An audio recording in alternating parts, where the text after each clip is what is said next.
Welcome all of you. खामोशियां हर ओर है, खामोशियां हर ओर है, बीमारियों का शोर है। खामोशियां हर ओर है, बीमारियों का शोर है। चेहरे यहाँ दिखते नहीं, चेहरे यहाँ दिखते नहीं। यो मास्क में यह भोर है, यो मास्क में यह भोर है। जीवन की गति अवरुद्ध है, जीवन की गति अवरुद्ध है। गतिरुद्ध है सारा शहर, गतिरुद्ध है सारा शहर। सांस जैसे लीज पर, सांस जैसे लीज पर। जीवन है जैसे दर बदर, जीवन है जैसे दर बदर। रेले नहीं मेले नहीं, रेले नहीं मेले नहीं।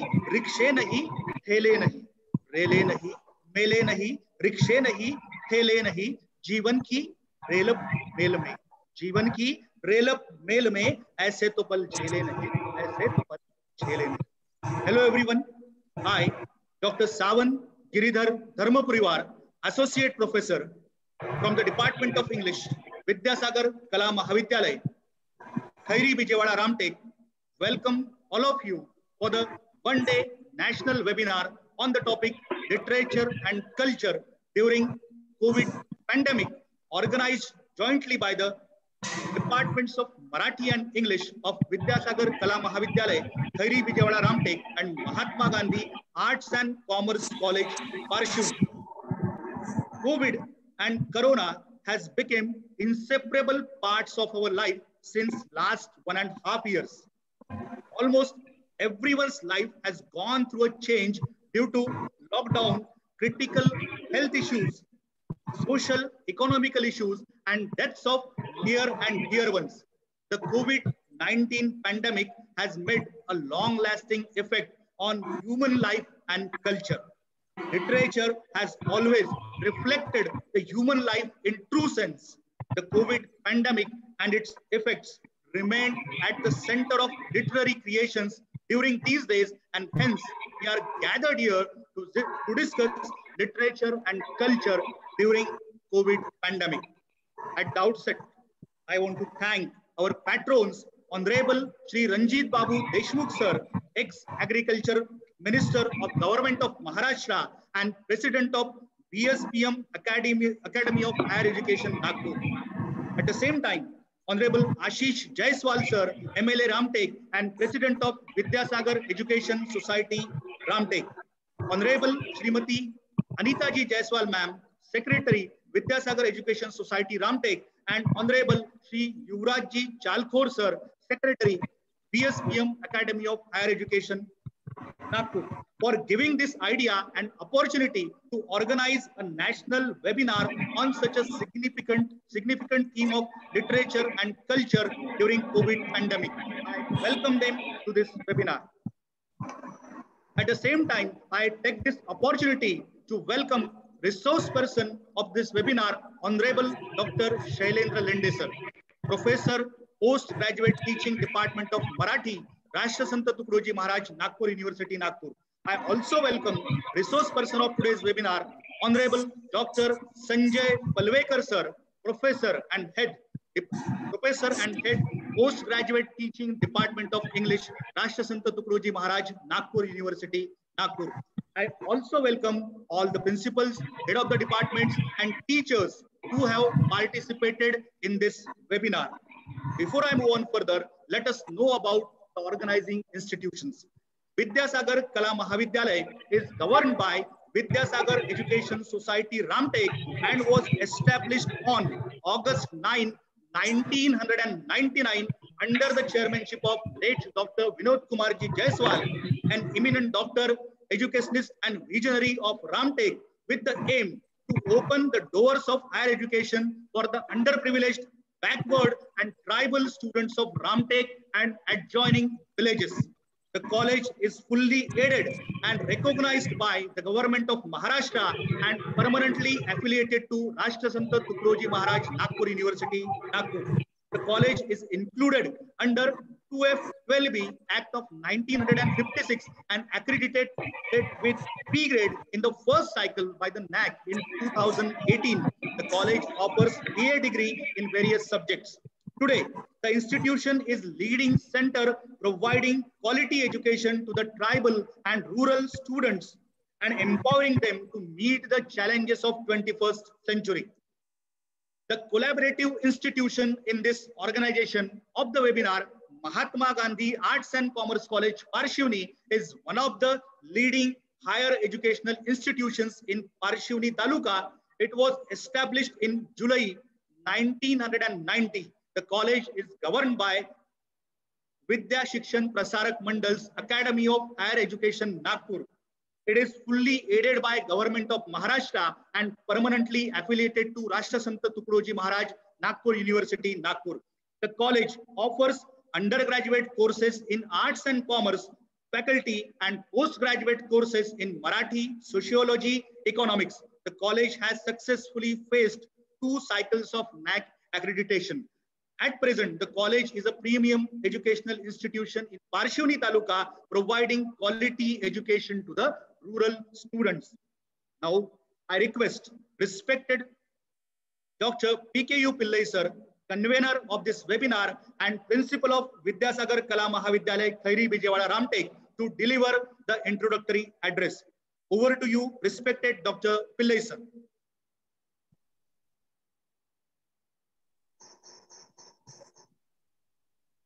Hello. Yes, sir. Hello, can you hear me? Yes, sir. We can hear you. Am I audible? Yes, am I audible? Audible, sir. Yeah. Thank you very much. Shall I start? Yes, sir. Good morning, everybody.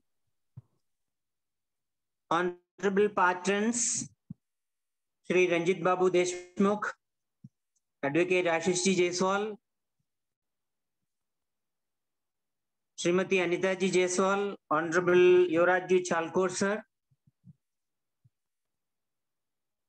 respected Principal Dr. Jadhav sir, Honorable resource persons, Dr. Shailendra Lende, Professor of Marathi, PGTD, RTM Nagpur University, Nagpur, Dr. Sanjay Palwekar, Professor and Head PGTD English, RTM Nagpur University, Nagpur, respected principals, organizing secretaries, organizing committee members, IQSC coordinators, dear teachers and all participants who have joined this webinar on behalf of both the colleges, Vidyasagar Kala Mahavidyalaya, Khairi Ramtek and Mahatma Gandhi Arts and Commerce College, Parshivani. I extend a hearty welcome to all of you. आप सबका आज का इस webinar पे हार्दिक स्वागत करता हूं। विद्यासागर कला महाविद्यालय एवं Mahatma Gandhi college of arts and commerce jointly 2 webinars के organize किए थे और एक वेबिनार कल संपन्न हो गया। आज दूसरा वेबिनार अभी चल रहा है। इनफैक्ट महात्मा गांधी कॉलेज के आदरणीय प्राचार्य डॉक्टर जाधव साहब आउट ऑफ स्टेशन होने की वजह से मुझे आज भी इंट्रोडक्टरी रिमार्क्स देने के लिए आना पड़ा। वास्तव में ये जाधव साहब का प्रिविलेज था, परंतु उनके एब्सेंस में I am forced to speak a few words about this webinar. आज के इस वेबिनार का टॉपिक है literature end culture during Covid pandemic. Covid काळातील साहित्य आणि संस्कृती. आई स्ट्रांगली फील दैट, मुझे विश्वास है, मुझे लगता है कि आज का इस टॉपिक जो है काफी महत्वपूर्ण है, काफी रिलेवेंट है, काफी सिग्निफिकेंट है. सिग्निफिकेंट इसलिए है कि पिछले 1-1.5 साल से हम एक एक्स्ट्राऑर्डिनरी सिचुएशन में जीने के लिए मजबूर हुए हैं. ऑलमोस्ट मार्च 2020 से लेकर आज तक एक बहुत ही एक्स्ट्राऑर्डिनरी परिस्थिति में, सिचुएशंस में हम जी रहे हैं. कोविड महामारी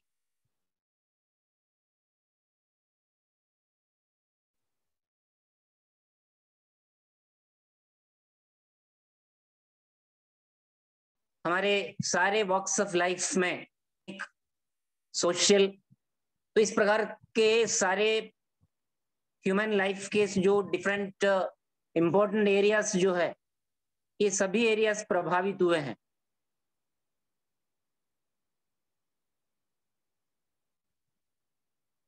इकोनॉमिक स्लो डाउन हमारे जीवन को, लाखों करोड़ों लोगों के जीवन को काफी बुरी तरह से प्रभावित किया है. Social life has come to an almost standstill. Lockdown, unlocking, restrictions, इस प्रकार के एक अजीब सा एक्स्ट्राऑर्डिनरी वातावरण में हम जी रहे हैं. एजुकेशनल सिनारियो देखें तो कॉलेजेस, स्कूल्स ऑलमोस्ट डिसर्टेड हो गए हैं, विद्यार्थी नहीं है. शिक्षा के क्षेत्र को काफी गहरे रूप से इस महामारी ने ग्रसित किया है.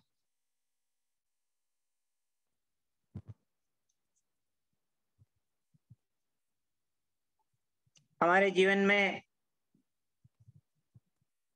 आज किताबों से ज्यादा महत्वपूर्ण बने हैं mask, sanitisers, social distancing, physical distancing, restrictions of various types. इस सारे चीजों से बच्चों से लेकर बुजुर्गों तक एक अजीब सी परिस्थिति में अपना लाइफ बिता रहे हैं. और इस परिस्थिति में हमारे जो लिटरेरी लाइफ जो है, साहित्यिक जीवन जो है और कल्चरल लाइफ जो है, ये किस प्रकार से चल रहा है, शायद इसके बारे में एक डीप डिस्कशन और डेलिब्रेशन शायद आज के इस वेबिनार के माध्यम से संभव होगा. इसलिए हमने ये टॉपिक आज के वेबिनार के लिए चुना है.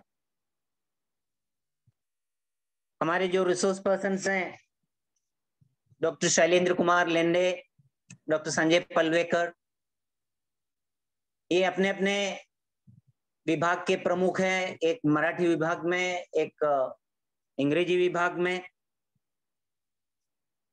और साहित्यिक जीवन से, साहित्य और संस्कृति से बहुत क्लोजली जुड़े हुए हैं. तो ये दोनों रिसोर्स पर्सन्स अपने इस टॉपिक के बारे में डिलिबरेशंस आपके सामने प्रस्तुत करेंगे. मुझे लगता है कि this webinar will be extremely useful, especially इस कोविड पैंडेमिक के समय में. साहित्य रचना वास्तव में हो रहा है कि नहीं हो रहा है, सांस्कृतिक जीवन में किस प्रकार का प्रभाव हमारे जीवन में पड़ गया है, इन सभी चीजों के बारे में वो मुख्य रूप से रोशनी डालेंगे. We'll be able to listen to them, their deliberations, their thought-provoking addresses. तो ज्यादा समय न लेते हुए मैं अपना इस इंट्रोडक्टरी रिमार्क्स को विराम करता हूं. Once again, I welcome all of you, each and every person, the resource persons, to the webinar of today. Thank you very much. Over to Dr. Dharma Puriwar. Thank you, sir. Thank you so much. Thank you, respected Dr. Pillai, sir. Sir has very well explained the motive behind organizing this webinar and has also thrown enough light on the theme of this webinar. आदरणीय sir ने अपने वक्तव्य के द्वारा आज के इस परिदृश्य में किस प्रकार से Covid परिदृश्य में साहित्य एवं संस्कृति पर जो प्रभाव डाला है और उसके ऊपर चर्चा करने की किस तरह से आवश्यकता है, और उसी को ध्यान में रखते हुए इन दोनों कॉलेज ने साथ में मिलकर कुछ करने की सोची और यह चर्चा सत्र का आयोजन यहाँ पर किया गया है. और सर ने बहुत ही विस्तृत और सटीक ढंग से इस वेबिनार का उद्देश्य हम सभी को समझाने का प्रयास किया है. मैं फिर से एक बार आपको धन्यवाद देता हूं sir. And after this I invite professor doctor Rakesh Kabe, associate professor and head department of Marathi, Mahatma Gandhi Arts and Commerce College, Parshuni, and request him to introduce resource person of today's webinar, Honorable Dr. Shailendra Lende sir. Over to you, Dr. Rakesh Kabhe sir. धन्यवाद sir. Vidyasagar महाविद्यालय रामटेक आणि महात्मा गांधी कला वाणिज्य महाविद्यालय पारशिवनी यांच्या संयुक्त विद्यमाने Covid काळातील साहित्य आणि संस्कृती या विषयावर इंग्रजी विभाग आणि मराठी विभाग या दोन्ही विभागातर्फे ऑनलाईन चर्चासत्राचं आयोजन आज करण्यात आलेलं आहे.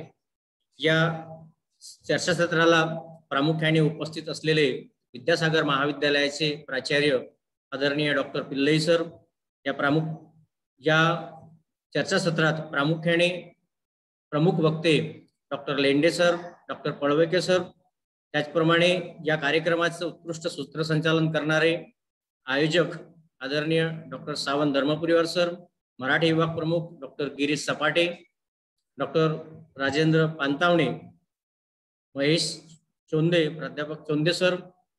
आज या कार्यक्रमाचे प्रमुख वक्ते डॉक्टर शैलेंद्र लेंडे सर यांचा परिचय मी करून देणार आहे. एकंदरीत डॉक्टर लेंडे सर यांचा परिचय फार मोठा आहे.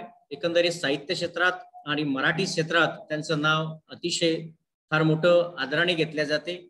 त्यांचं सध्या ते 2 विभागात प्रामुख्याने कार्यरत आहे. स्नातकोत्तर मराठी विभाग यात ते प्रोफेसर पदावर कार्यरत असून डॉक्टर बाबासाहेब आंबेडकर विचारधारा इथे सुद्धा कार्यकारी विभाग प्रमुख म्हणून ते कार्यरत आहे. या दोन्ही विभागाची ती जबाबदारी प्रामुख्याने सांभाळत आहे. एकंदरीत त्यांचा कार्याचा जर परिचय केला फार मोठा आहे तरी आपण अल्पसा त्यांचा परिचय इथे मी करून देणार आहे. त्यांचे प्रकल्पात महाराष्ट्र विदर्भ प्रदेशातील शेतकऱ्यांचे आत्महत्या अभ्यास या राष्ट्रसंत तुकडोजी महाराज नागपूर विद्यापीठाने पार पाडलेल्या संशोधन प्रकल्पात त्यांचा प्रामुख्याने सहभाग आहे. विद्यापीठ संशोधन योजनेच्या अंतर्गत लोकनाथ यशवंत आणि उदय प्रकाश यांची कविता तुलनात्मक सांस्कृतिक अध्ययन या विषयावर त्यांचे संशोधन आहे. एकंदरीत PhD पदवीकरता UGC नवी दिल्लीकडून कनिष्ठ संशोधन छात्रवृत्ती ज्युनियर रिसर्च फेलोशिप, डॉक्टरल संशोधन करता UGC नवी दिल्लीकडून रिसर्च फेलोशिप, ते PhD चे मार्गदर्शक आहे. MPhil चे सुद्धा मार्गदर्शक आहे. त्यांच्या मार्गदर्शनाखाली अनेक विद्यार्थ्यांना PhD प्राप्त केलेले आहे.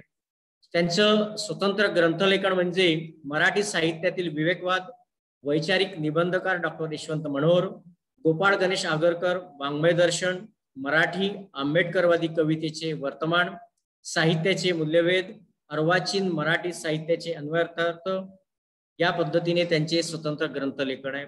त्याचप्रमाणे संपादित ग्रंथलेखन डॉक्टर यशवंत मनोहर एक प्रज्ञाशील प्रतिभा, सहसंपादन समीक्षा ज्योत संपादन, त्याचप्रमाणे मोनोग्राफ उर्दू शाळेतील मराठी शिक्षण अध्ययन आणि अध्यापन माजी कुलगुरू डॉक्टर शनू पठाण यांच्यासोबत त्यांनी सहलेखन केलेलं आहे. त्याच पद्धतीने ग्रंथबद्ध लेख संपादित ग्रंथांमधून आतापर्यंत त्यांचे 30 लेख प्रकाशित झालेले आहेत. विविध नियतकालिकातून आतापर्यंत 60 संशोधनपर लेख प्रकाशित झालेले आहेत.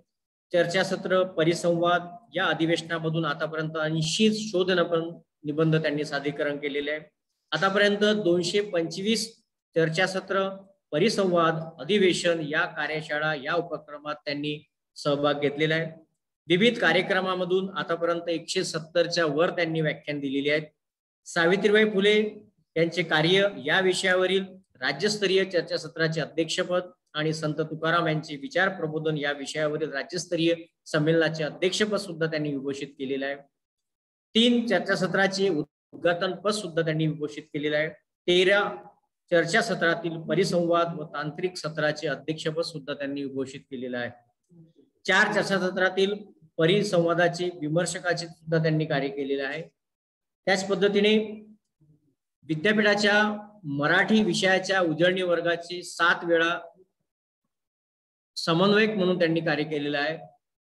कुसुमाग्रजांचे साहित्य या विषयावरील एका राष्ट्रीय चर्चासत्राचे संचालक म्हणून त्यांनी कार्य केलेले आहे. विद्यापीठाच्या वेगवेगळ्या 14 समित्यावर त्यांनी सदस्य म्हणून त्यांनी काम केलेलं आहे. मराठी विभागामध्ये 1 ऑगस्ट 2015 पासून तर 13 ऑगस्ट 2020 पर्यंत विभाग प्रमुख म्हणून त्यांनी कार्य केलेलं आहे. विद्यापीठाचा डॉक्टर बाबासाहेब आंबेडकर विचारधारा कार्यकारी विभाग म्हणून 2 फेब्रुवारी 2019 पर्यंत सद्यस्थितीत ते कार्य आहे.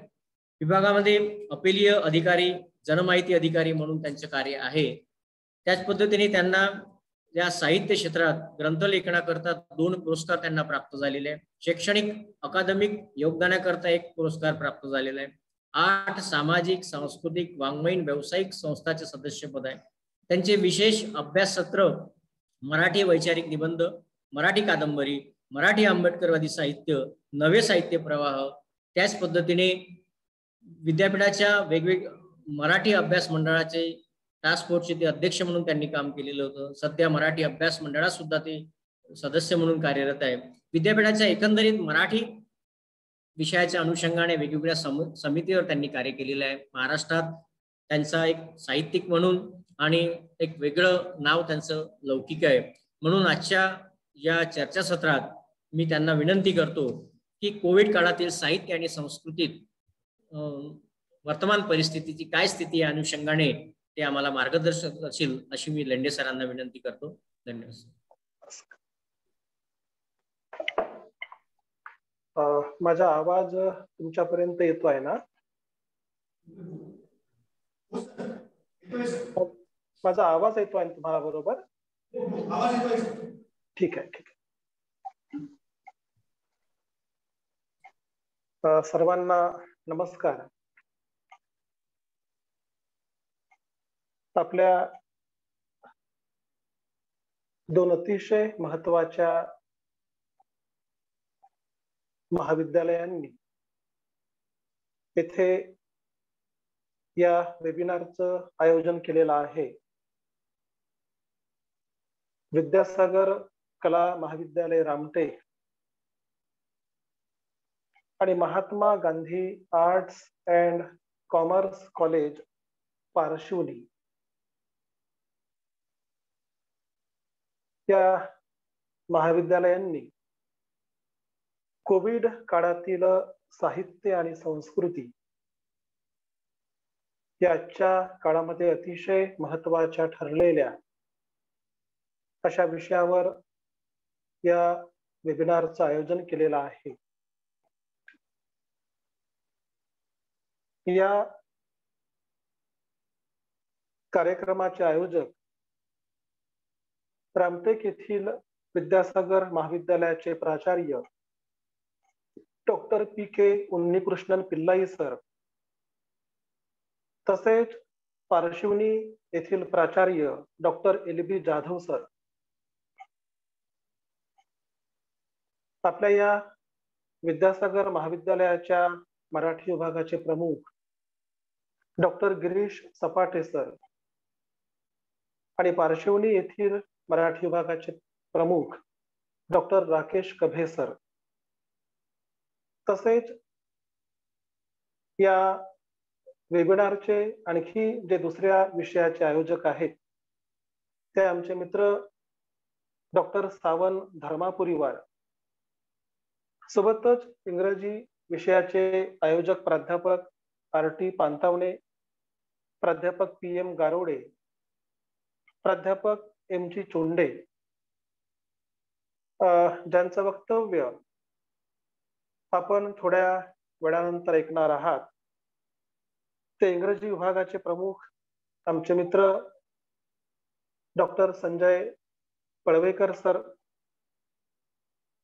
या वेबिनार करता उपस्थित असलेले सर्व सन्माननीय प्राध्यापक, अभ्यासक, विद्यार्थी, भगिनींनो आणि बंधूंनो, सर्वप्रथम आपण आजच्या या एका अतिशय महत्वपूर्ण विषयावरच्या चर्चेकरिता मला एक सहभागी वक्ता या नात्याने आमंत्रित केलं, त्याबद्दल आपल्या दोन्ही महाविद्यालयांच्या प्राचार्यांचे, विभाग प्रमुखांचे मी मनापासून आभार मानतो, आपणास धन्यवाद देतो. आणखी मला स्वतःला एक बाब महत्वाची वाटते की हा वेबिनार इंग्रजी आणि मराठी या दोन्ही भाषा विषयांनी आयोजित केलेला आहे. या निमित्ताने इंग्रजीचे प्राध्यापक आणि अभ्यासक तसेच मराठीचे प्राध्यापक आणि अभ्यासक यांच्याशी एकत्रितपणे मला संवाद करण्याची संधी मिळालेली आहे. हा माझ्याकरता एक आणखी आनंदाचा असा भाग आहे. खर तर literature and culture during Covid pandemic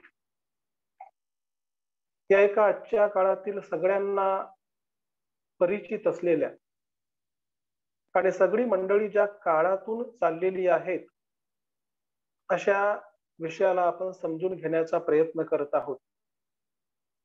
मी सुरुवातीलाच हे सांगू इच्छितो की मी तुम्हाला खूप काही विशेष नवीन असं काही सांगणार नाही.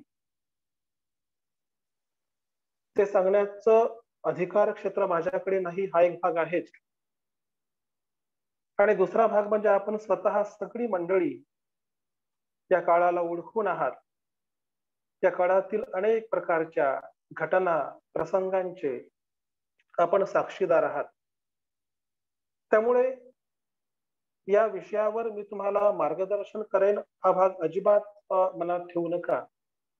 एक सहज या विषयाच्या संबंधात माझं आकलन आपल्या पुढे मांडावं अशा पद्धतीने मी हे विवेचन तुमच्या पुढे करणार आहे.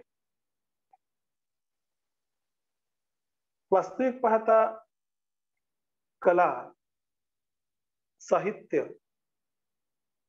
या दोन्ही बाबी संस्कृतीची महत्वाची उपांग असतात. किंबहुना साहित्य, समाज आणि संस्कृती यांचा परस्परांशी अभिन्न असा संबंध असतो. आणि हा संबंध केवळ आजच्याच काळामध्ये महत्वाचा ठरला असा नाही, तर अनेक वर्षांच्या, दशकांच्या, शतकांच्या कालखंडापासून साहित्याने आणि संस्कृतीने परस्परांशी समतोल साधत एकमेकांना समृद्ध करण्याचा प्रयत्न केलेला आहे. वास्तविक पाहता आपण सगळे साहित्याचे प्राध्यापक आहात, अभ्यासक आहात आणि तुम्हाला याची कल्पना आहे की साहित्यातून सतत वेगवेगळ्या प्रकारचे अनुभव, विविधांगी घटनांच्या, प्रसंगांच्या, पात्ररूपांच्या, कथनरूपांच्या, आशय सूत्रांच्या आणि अभिव्यक्ती प्रारूपांच्या आधारे व्यक्त होत असतात. त्यामुळे एक सलग अशा प्रकारचा कालखंड, या कालखंडातील एक काळाचा छोटासा मागच्या 1.5 वर्षांपासूनचा तुकडा त्या काळाचा साहित्याच्या संबंधात आपणाला त्या ठिकाणी विचार करावयाचा आहे. काल आपल्या महाविद्यालयाने याच विषयाला अनुषंगून एक वेबिनार घेतलेला होता. त्याही ठिकाणी तांत्रिक दृष्टिकोनातून या काळाचा आविष्कार विविध प्रकारच्या प्रसार माध्यमांच्या आधारे कशा प्रकारे करण्यात आला त्याची माहिती आपण पाहिली. आणि त्याचाच एक सलग असा भाग या नात्याने कोविड काळातील साहित्य आणि संस्कृतीचं अंतरंग हे कशा प्रकारचं राहिलेलं आहे हे आपण आता या ठिकाणी समजून घेण्याचा प्रयास करत आहोत. प्रयास या अर्थाने की या संबंधीचं जे काही आकलन मी व्यक्त करेन ते अगदी परिपूर्ण असेल असं अजिबात म्हणता येत नाही, किंबहुना ते अपूर्णच असेल हे गृहीत आहे. आपल्याला आपापल्या पातळीवर त्या धाग्यांना पूर्ण करता येणं शक्य आहे. आणि साहित्याचा हा सगळ्यात मोठा गाभा देखील असतो. साहित्यातून जे अनुभव व्यक्त होत असतात ते अनुभव व्यक्तिविशिष्ट आणि लेखक विशिष्ट पद्धतीने व्यक्त होतात. एका बाजूने ते अनुभव लेखकाचे असतात, कवीचे असतात, आणि दुसऱ्या बाजूने ते अनुभव बाकीच्या इतर रसिकांपर्यंत समरूप होण्याचा प्रयत्न करतात. कधी कधी ते विरूप देखील ठरतात, कधी सुरूपही ठरतात.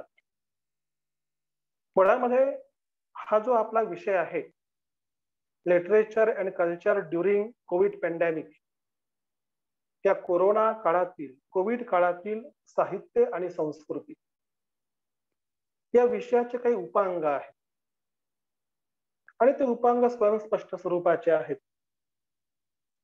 आपण या ठिकाणी मुख्य म्हणजे या कोरोना काळाचा, कोविड काळाचा विचार करत आहोत. आपण साहित्याकडे पाहत आहोत या काळाच्या कसोटीत. आपण लक्षात घ्या, हे तुम्हाला माहित आहे की काळ हा असा प्रवाही असतो. काळ अनंत आहे आणि पृथ्वी विपुल आहे, हे तुम्हाला माहित आहे. अशा या काळाच्या कसोटीतला छोटासा तुकडा, काळाचा एक तुकडा. अनेकदा असंही राहतं की आपल्याला जेव्हा समाजाकडे, साहित्याकडे, संस्कृतीकडे पाहता येतं तेव्हा ते पाहताना आपण युगांच्या भाषेमध्ये बोलण्याचा आणि युगांच्या रूपातून पाहण्याचा प्रयत्न करतो.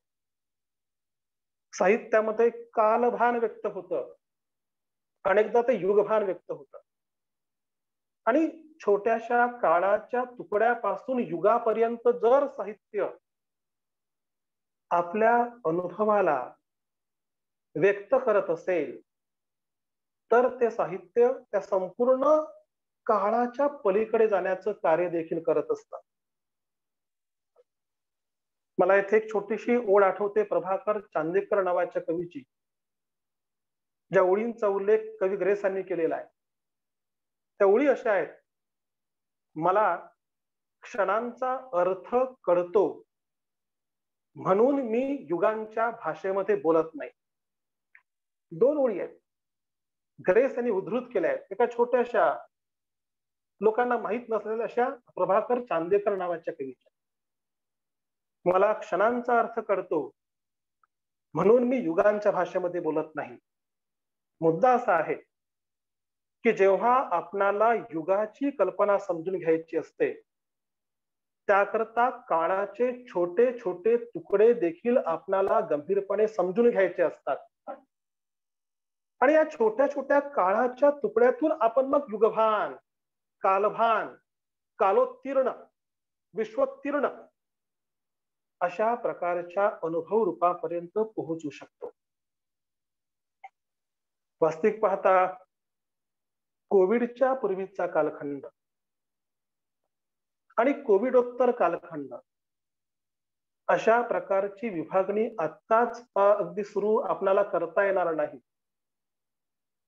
पण तुम्हाला ही माहित आहे की जेव्हा हा कोविडचा कालखंड सुरू झाला तेव्हाच अशा प्रकारची मांडणी भारतीय पातळीवर आणि जागतिक पातळीवर ही आकारास येत चाललेली होती की कोविडच्या पूर्वीचा कालखंड हा आपणाला आता वेगळा मानावा लागेल आणि कोविडोत्तर कालखंड आपल्याला वेगळा मानावा लागेल. पण आपण लक्षात घ्या, या काळाची लक्षणं अजूनही आपल्या पुढे स्पष्टपणे आलेली नाही आहेत. या काळाच्या फक्त छटा, त्याचे काही कवर्स आहे, त्याचे काही थ्रेट्स आपण पाहिलेले आहेत. अजून या काळाचा भरपूर मोठा टप्पा हिमनगाच्या पाण्यातील टप्प्याप्रमाणे अजूनही आपल्याला अपरिचित आहे. पण या 1.5 वर्षांच्या कालखंडामध्ये काळ बदलाचं एक प्रारूप आपणाला समजून घेता आलेलं आहे. मी या ठिकाणी तुमच्या पुढे जगातील एक महत्वाचे इतिहासकार युवाल नोआ हरारी त्यांच्या वाक्याला तुमच्या पुढे ठेवू इच्छितो. त्यांच्या मांडणीला, वाक्याला म्हणू शकतो, त्यांच्या आशय सूत्राला ठेवू इच्छितो. युवाल नोआ हरारी यांनी असं म्हटलेलं आहे की हा जो कालखंड जगाच्या इतिहासामध्ये आलेला आहे, या कालखंडाने संपूर्ण जगाचा चेहरा मोहरा बदलून टाकण्याची क्षमता स्वतःमध्ये ठेवलेली आहे. म्हणजे जेव्हा 21वे शतक आलं, तुम्हाला माहित आहे 19व्या शतकाला भारताच्या आणि जगाच्या इतिहासामध्ये विविध प्रकारच्या विचारसरणींच्या निर्मितीचे शतक मानण्यात आलं. 20व्या शतकाला संपूर्ण जगामध्ये विविध प्रकारच्या विचारसरणींच्या विकासाचं शतक मानण्यात आलं आणि 21व्या शतकाला संपूर्ण जगामध्ये या विचारसरणींच्या प्रचंड पुढे जाण्याचे आणि मध्येच मग त्यांना ब्रेक लागण्याचे अशा प्रकारचे रूपही मानण्यात आले. तुम्हाला माहित आहे की अगदी विचार निर्माण होतात, विचारसरणी पुढे येतात आणि पुढे येता येता नववसाहतवाद, उत्तर आधुनिकतावाद, उत्तर संरचनावाद, नव मार्क्सवाद, उत्तर वासाहतिकवाद अशा प्रकारच्या संकल्पना पुढे येत जातात. आणि हे येता येता आपण जे म्हणायचो की इतिहास आता निर्माण होत चाललेला आहे, लेखक निर्माण होत चाललेले आहेत, काळ बदलत चाललेला आहे, हे म्हणता म्हणता विचारसरणींच्या अंताचं शतक आलं की काय, इतिहासाच्या अंताचं शतक आलं की काय. अगदी लेखकाचा अंत, रोला बार्थ ज्या प्रकारे म्हणतोय, लेखकांचा अंत होत चाललेला आहे.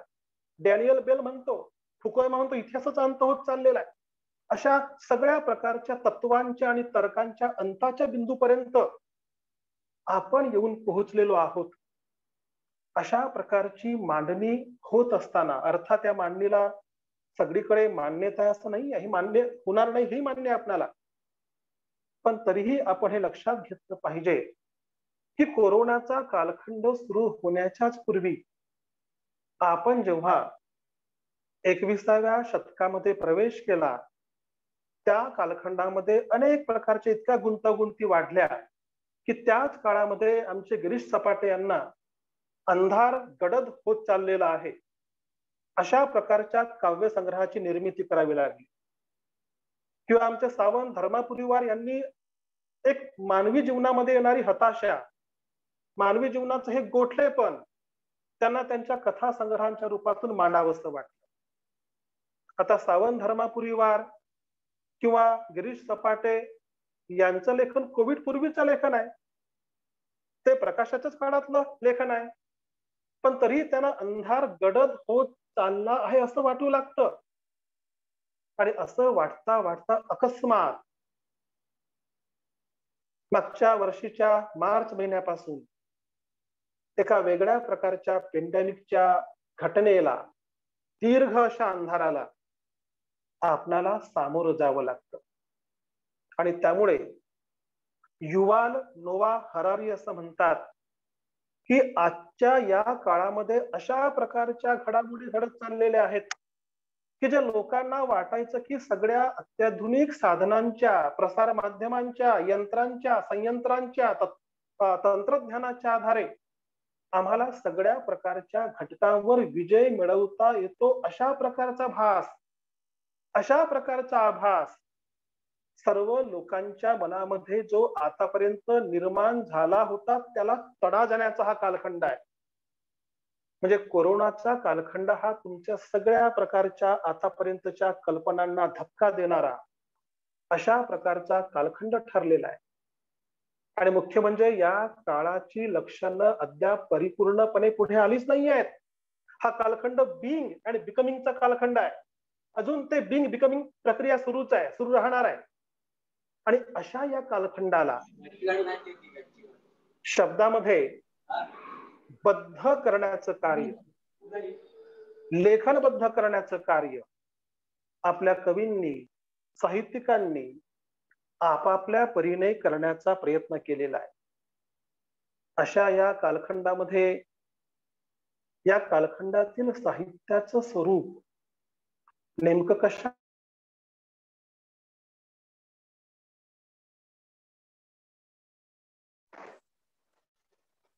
या साहित्याचं अंतरंग हे नेमकं कोणत्या प्रारूपाचं आहे, फक्त याचा धावता असा धांडोळा तेवढा आपण इथे घेणार आहोत. मला कल्पना आहे की या ठिकाणी सगळ्या गोष्टींवर विस्ताराने बोलणं शक्य नाही. एक फक्त विहंगमावलोकन, एक उडता परिचय, धावता परिचयपट पाहण्याच्या दृष्टिकोनातून आपण या काळाकडे पाहत आहोत. या काळामध्ये जे साहित्य निर्माण होत चाललेलं आहे किंवा झालेलं आहे ते तुम्हाला परिचित आहे. मुख्य म्हणजे या कालखंडामध्ये, या कालखंडाचं सगळ्यात महत्वाचं बलस्थान हे ठरलं आहे की या काळामध्ये साहित्याच्या, कलेच्या, भावनांच्या, विचारांच्या आविष्करणाची नवी साधनं लोकांना गवसलेली आहेत. म्हणजे यापूर्वीच्या कालखंडामध्ये फेसबुक म्हणा, ट्विटर म्हणा, इंस्टाग्राम म्हणा किंवा युट्यूब म्हणा किंवा आपले व्हॉट्सअप म्हणा, यांना महत्व असेल, होतं, पण त्याचं दशपटीने महत्व या कालखंडामध्ये नव्याने वाढत गेलं. आणि मुख्य म्हणजे या प्रसार साधनांच्या आधारे या काळातले लेखक, कवी, कलावंत, संगीतकार, गीतकार, कार्यकर्ते, सामाजिक विचारक, विद्यार्थी, शिक्षक, प्राध्यापक सगळे व्यक्त होऊ लागले. म्हणजे ज्या कालखंडामध्ये सगळ्या लोकांना लॉकडाऊन मध्ये बंदिस्त राहावं लागलं आहे, अशा लॉकडाऊनच्या बंदिस्त असलेल्या वातावरणाच्या पलीकडे कसं जाता येईल त्याचा प्रयत्न हे जे काही आपले नवे कवी आहेत, लेखक आहेत, त्यांनी आपल्या परीने करण्याचा प्रयास केलेला आहे. आणि हा प्रयास करताना अनेक प्रकारच्या घटनांची तपशील, त्याची वर्णन, त्याची कथासूत्र त्यांनी आपापल्या साहित्यातून व्यक्त करण्याचा प्रयत्न केला. मुळामध्ये या काळामध्ये जे साहित्य निर्माण झालं ते साहित्य प्रत्यक्ष एकमेकांना भेटून निर्माण होण्याचा भाग मागे पडला हे तुम्हाला माहित आहे. या काळामध्ये लोकांनी आपापल्या स्वतःच्या भावभावनांना आपल्या घरबसल्या प्रसार माध्यमांच्या सहाय्याने व्यक्त करण्याची काही साधनं अवलंबली. स्पीड कमी असेल मोबाईलच्या, इंटरनेटची, तरी त्यांना ते प्रयत्न करावे लागले आणि एकमेकांना त्या निमित्ताने त्यांना जुळता आलं, अभिव्यक्त होता आलं.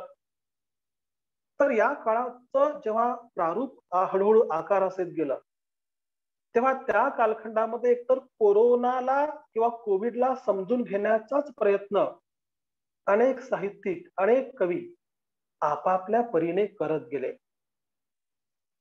जसं की तुम्हाला माहित आहे की या काळामध्ये प्रचंड प्रमाणामध्ये कवितांचं लेखन झालं.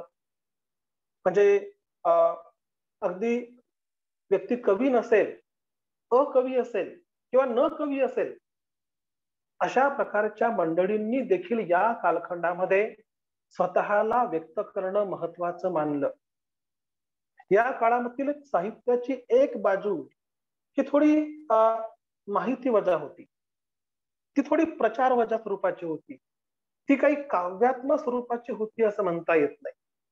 पण अशाही प्रकारचं लेखन या काळामध्ये आकारास येत गेलं. ते मुद्दाम सहज तुम्हाला एक थोडं वेगळं उदाहरण सांगू इच्छितो. जेव्हा कोरोनाचा कालखंड आला, तेव्हा या कोरोनाच्या कालखंडामध्ये रामदास आठवले यांनी काही चारोळ्या केल्या, गमतीदार, हसू येणारही म्हणता येईल, बाळबोधही म्हणता येईल आणि बालिशही म्हणता येईल. म्हणजे गो कोरोना, कोरोना गो, अशा प्रकारच्या देखील आविष्काराच्या प्रक्रिया आपण पाहिल्या. या काळामध्ये सीबीएसई बोर्डाने अगदी सुरुवातीलाच एक छोटीशी कविता ट्विट केली होती. ते देखील प्रचार कविता ती होती, क्या क्या नहीं करो ना. मी तुम्हाला याकरता सांगत आहे की लेखनाचा एक प्रकार असा राहिलेला या काळामध्ये की ज्याच्यामध्ये काव्यात्मकता, कलात्मकता, माधुर्य, काव्यगुण हा भाग महत्वाचा ठरला नाही. आणि तो ठरावा असं म्हणता येत नाही. फक्त व्यक्त करायचं, लोकांपर्यंत पोहोचायचं, लोकांची जनजागृती करायची. तर ती छोटीशी कविता अशी होती की क्या क्या नहीं करो ना, नहीं करो ना हँडशेक, नहीं करो ना टच फेस, नहीं करो ना कप स्प्रेड, नहीं करो ना स्पीट इन पब्लिक स्पेस, नहीं करो ना सोशल गैदरिंग, नहीं करो ना इनफैक्ट वर्क प्लेस, ये सब नहीं करो ना ताकि खत्म हो कोरोना. मी सहज तुम्हाला गमतीदार उदाहरण हे दिलेलं आहे, याकरता दिलेलं आहे की या कोरोनाला, या कोरोनाच्या कालखंडाला आपापल्या परीने व्यक्त करण्याचा प्रयत्न अगदी लहानापासून मोठमोठी मंडळी या काळात करत चाललेली होती. म्हणजे ही कविता सीबीएसई बोर्डाने ट्विट केली आहे बरं. एवढे मोठे म्हणजे ज्ञानाचं मोठं भांडार ज्या संस्थेला आपण मानायचं. तर अशा प्रकारे कोरोनाला आपल्या छोट्या मोठ्या प्रचारकी म्हणा, माहितीवजा म्हणा, बाळबोध म्हणा, वर्णनपण म्हणा, स्थूल म्हणा, अशा प्रकारच्या काव्य रूपातून व्यक्त करण्याचे प्रयत्न या कालखंडामध्ये घडले.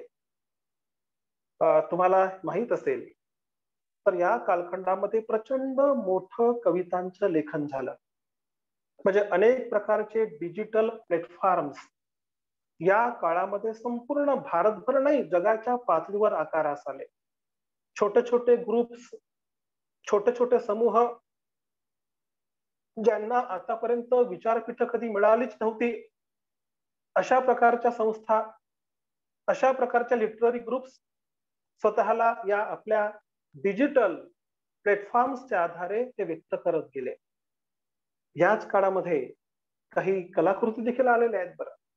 म्हणजे तुम्हाला माहित असेल तर या लॉकडाऊनच्या शीर्षकानेच लोकांनी लेखन केलेलं आहे. काही लेखन वैयक्तिक स्वरूपाचं आहे आणि अनेक प्रकारचे जे काही कवी किंवा लेखक आहेत त्यांनी आपल्या परीनं या काळाला, या कोरोनाच्या कालखंडाला समजून घेण्याचा प्रयत्न केलाय. जसं की लॉकडाऊन नावाच्या एका कविता संग्रहाचं लेखन एका कवीने केलेलं आहे. महेंद्र कुमार मेश्राम त्यांचं नाव आहे. याच लॉकडाऊन नावाचा एक संपादित कविता संग्रह या काळामध्ये आला, ज्याचे संपादन प्रवीण भाकरे हे राहिलेले आहेत. याच कालखंडामध्ये लॉकडाऊन नावाच्या कथा संग्रहाचं लेखन प्राध्यापिका विजया मारोतकर यांनी केलेलं आहे. याच काळामध्ये मनातील लॉकडाऊन या विषयावर संपादित अशा प्रकारचा कविता संग्रह आकारास आलेला आहे. तर अनेक लोकांनी आपापल्या परीनं या कालखंडाला, या कालखंडातल्या स्वतःच्या अभिव्यक्तीला व्यक्त करण्याचा प्रयास त्यांच्या मजदुरानुसार केलेला आहे. हे उदाहरण फार छोटी झाली बरं. म्हणजे प्रत्येक तालुक्यामध्ये, गावामध्ये, शहरामध्ये, प्रदेशामध्ये, प्रांतामध्ये, राज्यामध्ये सगळीकडे असे छोटे छोटे गट तयार झाले आणि ते आपापल्या पद्धतीनं स्वतःला ते अभिव्यक्त करू लागले. या काळामध्ये काही मंडळींनी रोजनीशी वजा लेखन करण्याचा प्रयत्न केला. म्हणजे स्वतःला आलेले छोटे छोटे अनुभव, या अनुभवांच्या रूपातून या कालखंडाचं स्वरूप कसं प्रातिनिधिक होत चाललेलं आहे याची मांडणी काही लेखकांनी करण्याचा प्रयत्न केला. विशेषतः जग थांबतं तेव्हा म्हणजेच लॉकडाऊन काळातल्या नोंदी यासारख्या एका महत्वाच्या पुस्तकाचं लेखन गौरी कानेटकर यांनी केलं. गौरी कानेटकर यांनी जे काही लेखन केलं आहे त्या लेखनामधून सर्वसामान्य व्यक्तीच्या मनावर या लॉकडाऊनचे संस्कार कशा प्रकारे घडले, मुख्य म्हणजे नाहिरे जो वर्ग आहे या नाहिरे वर्गाला कशा प्रकारच्या यातनांना या कालखंडामध्ये सहन करावं लागलं, अशा प्रकारची मांडणी या लेखन रूपातून गौरी कानेटकर यांनी करण्याचा प्रयत्न केला. या काळामध्ये अगदी नवोदित कवींपासून तर सिद्धहस्त कवींपर्यंत अनेकानेक मंडळींनी या कोरोना काळाचं वास्तव किती भयावह स्वरूपाचं आहे याची मांडणी करण्याचा प्रयत्न केला. म्हणजे मराठीमध्ये अशोक इंगळे असतील, तीर्थराज कापगते असतील, यासारख्या मंडळींनी भरपूर वेगवेगळ्या प्रकारच्या कविता लिहिल्या. विशेषतः श्रीपाद भालचंद्र जोशी यांनी तर अलीकडे प्रचंड संख्येनं कविता लेखन केलंय. संख्येचा भाग मी प्रचंड म्हणणार नाही, गुणात्मकतेचा भाग मला महत्वाचा वाटतो. म्हणजे श्रीपाद जोशी सारखे फार महत्वाचे विचारवंत आणि कवी हे या काळाला कवितेच्या रूपातून व्यक्त करण्याचा गंभीरपणे प्रयत्न करत चाललेले आहेत. मला खात्री आहे की आपले गिरीश सपाटे सर आणि सावंत धर्मापुरीवार हे देखील या प्रकारचे त्यांनी लेखन नक्की केलं असेल आणि ते लेखन नक्की पुढे येईल याची मला स्पष्ट कल्पना आहे. तर मुद्दा असा की या काळामध्ये प्रत्येक कवीला, प्रत्येक लेखकाला, प्रत्येक कलावंताला असं वाटलं की आपण व्यक्त झालं पाहिजे. या काळाच्या छोट्या छोट्या घटनांना, प्रसंगांना, तपशिलांना शब्दांतून व्यक्त आपण केलं पाहिजे.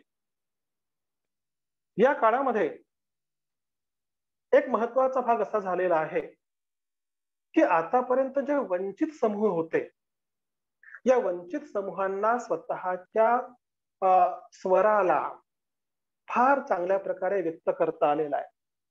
फेसबुकवर दलित, आदिवासी, स्त्रीवादी आणि ग्रामीण या 4 महत्वाच्या वंचित वर्गाच्या लेखकांनी स्वतःला सतत लाईव्ह कार्यक्रमामधून प्रसारित आणि प्रक्षेपित करण्याचं कार्य केलं आहे.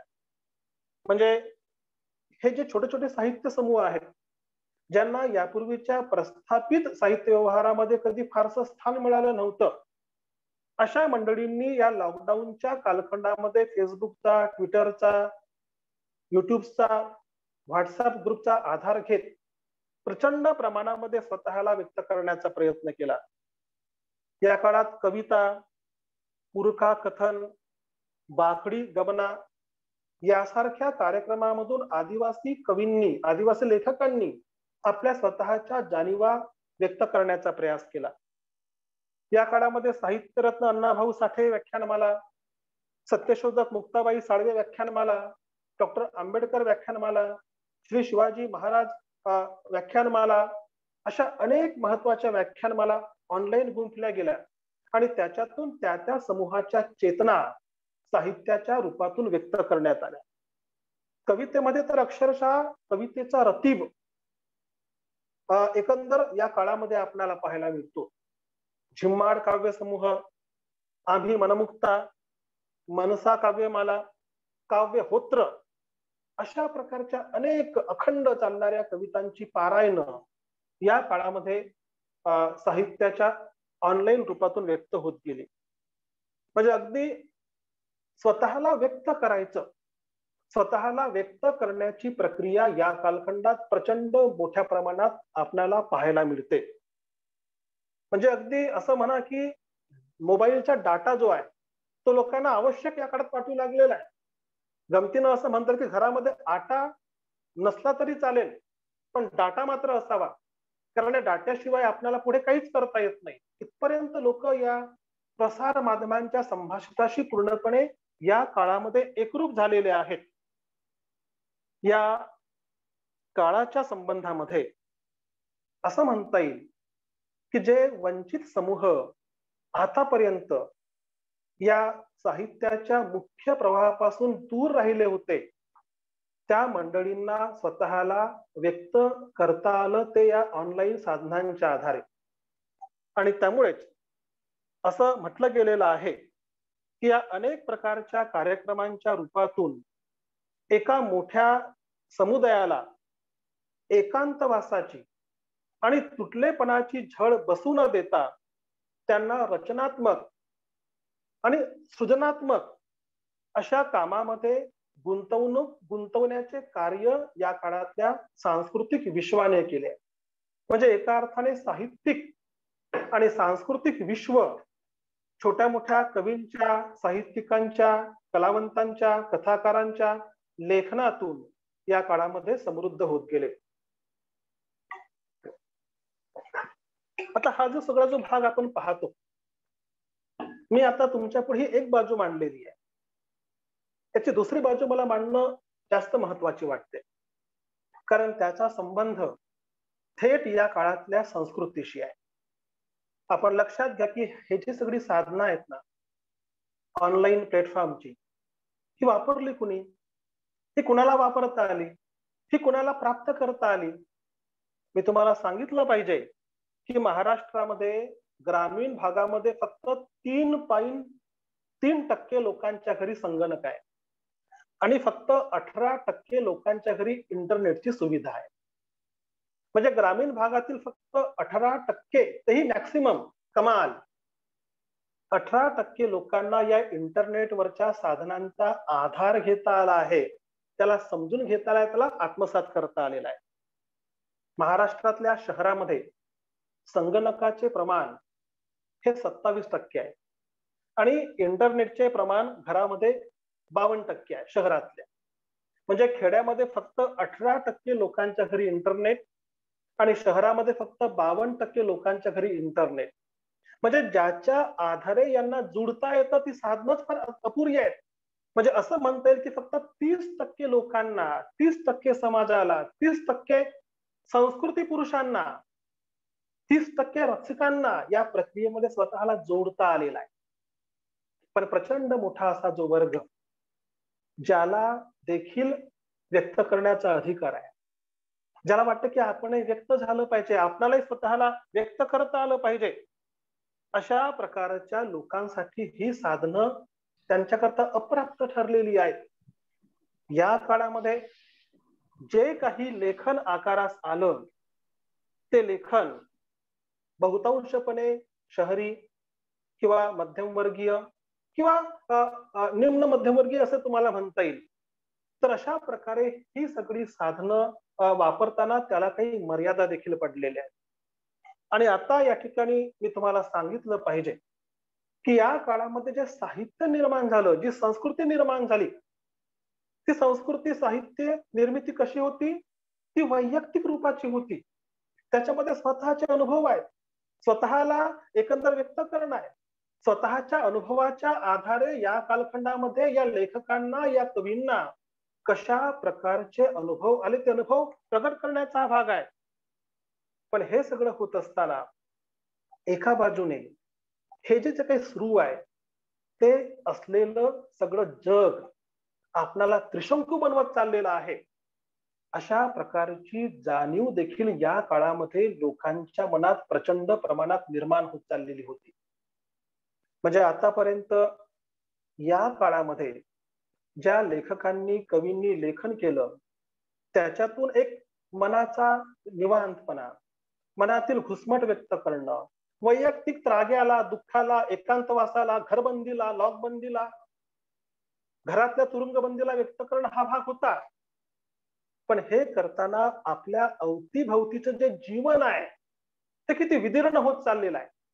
त्या जीवनाच्या विदर्णितीची कल्पना इतकी भयंकर होती की ते व्यक्त करणं भल्या भल्या कवींना, लेखकांना देखील साध्य होऊ शकलं नाही. म्हणजे तुम्हाला म्हटलं ना की या काळाने जे व्यक्त केलं आहे ना त्यापेक्षा न व्यक्त केलेलं साहित्य प्रचंड आहे. हा खऱ्या अर्थाने बीइंग आणि बिकमिंगचा कालखंड आहे. आणि त्याच प्रकारे हा कालखंड प्रचंड मोठ्या दुःखाला, प्रचंड मोठ्या स्फोटाला आपल्या मनातल्या मनात दाबण्याचा कालखंड आहे.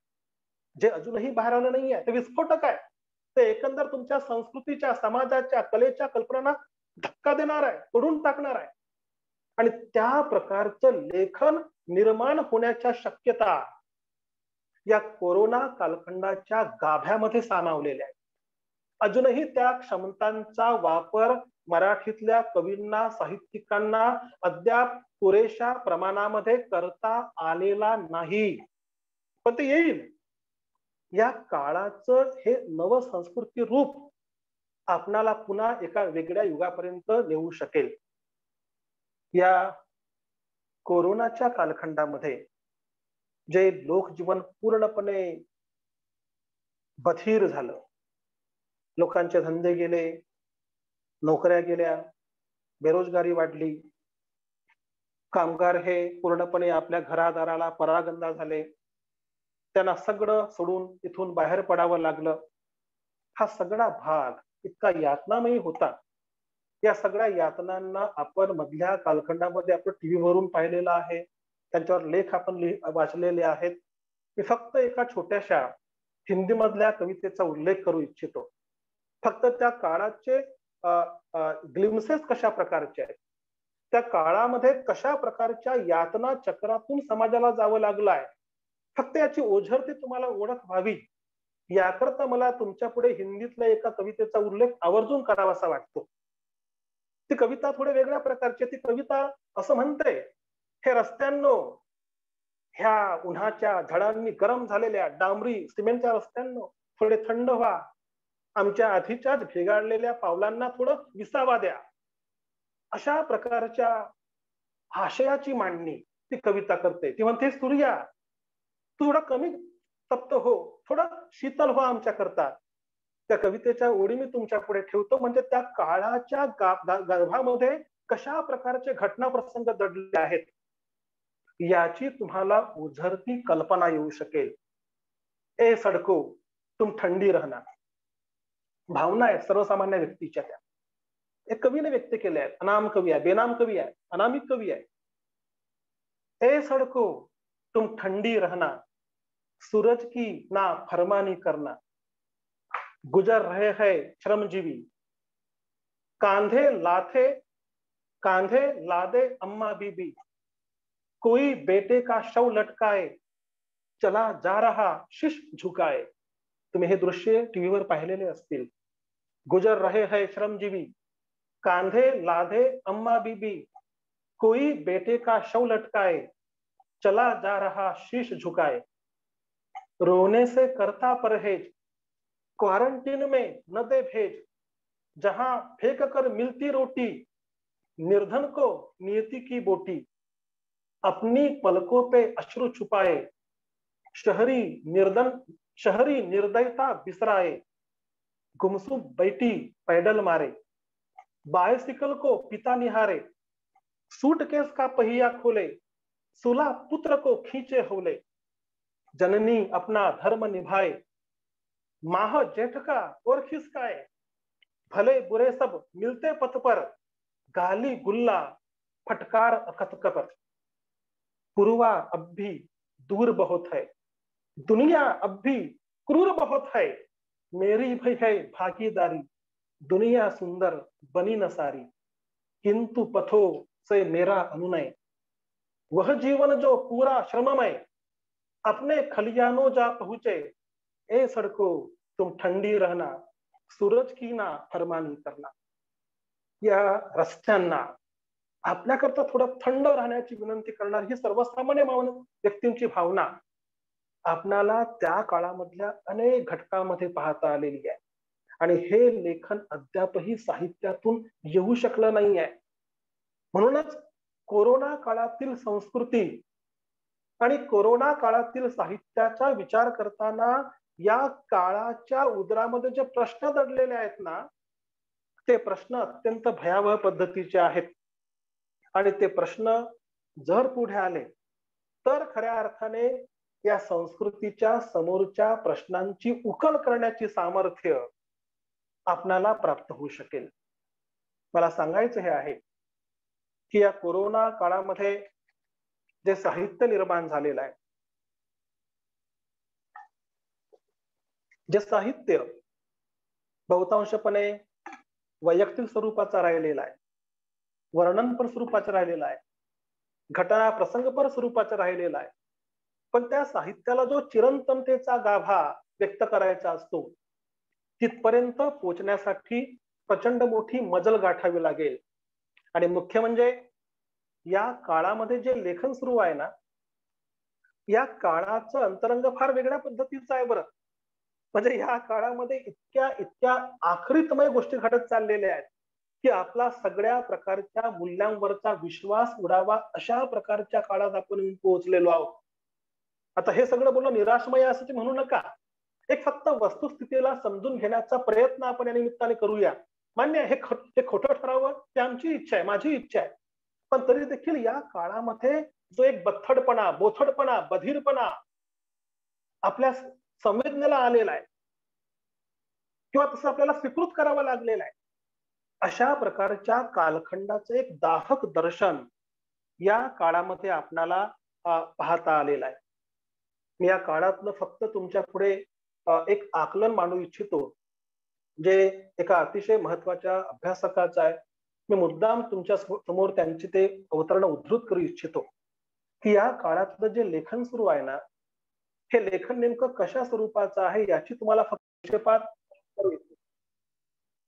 तर हरिश्चंद्र थोरात हे आम्हा सगळ्यांचे फार महत्वाचे आवडते समीक्षक आहेत. त्यांनी असं म्हटलंय की या काळामध्ये मी हा फक्त विशेष महत्वाचा ठरत आहे आणि आम्ही म्हणजे अशा मींचं अशा मी हे जे अनेक मी आहेत अशा अनेक मी लोकांचं एकत्रीकरण आहे, पण ते संवाद रहित आहे. जसं मी बोलत आहे, आपण जुळलेला आहात, तुम्ही किती मनपूर्वक ऐकत आहात मला माहित नाहीये, तर तुम्ही ऐकत आहात मी गृहीत पकडतोय. पण आता हा मी जो पुढे व्यक्त होतो ना, हा मी आम्हीशी जोडण्याचा प्रयत्न करत आहे. पण असं करताना माणसं ही एकमेकांपासून वेगाने दूर देखील चाललेली आहेत. म्हणजे साधनं वाढलेली आहेत प्रसार माध्यमांची, पण लोकांची मनं मात्र एकमेकांपासून दूर दूर चाललेली आहेत आणि आपापल्या चाकोऱ्यामध्ये फक्त राहणं अशा प्रकारचं जीवन पुढच्या काळामध्ये येणार आहे याची संसूचना आपल्याला या काळात पाहायला मिळत आहेत. मुख्य म्हणजे आतापर्यंत या 21व्या शतकाच्या पहिल्या दशकापर्यंत जे साहित्याचं एक ज्ञानाचं डिस्कोर्स होतं, नॉलेज इज पॉवर असं फुकोने म्हटलंय, तुम्हाला माहिती आहे सगळ्या मंडळींना. तर साहित्य हे केवळ कल्पिताचं संभाषित नसतं बरं, साहित्यामध्ये कल्पित असतंच, मान्य आहे. साहित्य हे कल्पितच असतं. कल्पित आणि वास्तव या दोन प्रकारच्या घटना रूपांचं अनुबंध रूप साहित्यातून पुढे येत असतं. डॉक्टर हरिश्चंद्र थोरात यांच्या मतानुसार अलीकडच्या काळामध्ये साहित्यातलं वैचारिकतेचं संभाषित संपत चाललेलं आहे आणि हे फक्त आता फक्त आता माहितीचं फक्त माहिती पुरवणं, पोहोचवणं. वक्ता म्हणजे कोण? तर असं असं आहे, असं असं घडलं, असं असं घडलं, हे या तारखा आहेत, हे दिवस आहेत, घटना अशा घडल्या, हे सांगणं. म्हणजे साहित्यातलं वैचारिकतेचं संभाषित नॉलेजचं डिस्कोर्स संपत चाललेलं आहे आणि ते फक्त माहितीचं संभाषित यापर्यंत येऊन पोहोचलेलं आहे. मी त्यांच्या वाक्याला मुद्दाम तुमच्यापुढे सांगू इच्छितो. मला कल्पना आहे मी पाऊण तास बोललेलो आहे या ठिकाणी, लगेच मला माझं बोलणं हे लवकर बंद करावं लागेल 5-10 मिनिटांमध्ये. फक्त मला माझ्या या मुद्द्याला मांडणं आवश्यक वाटतं.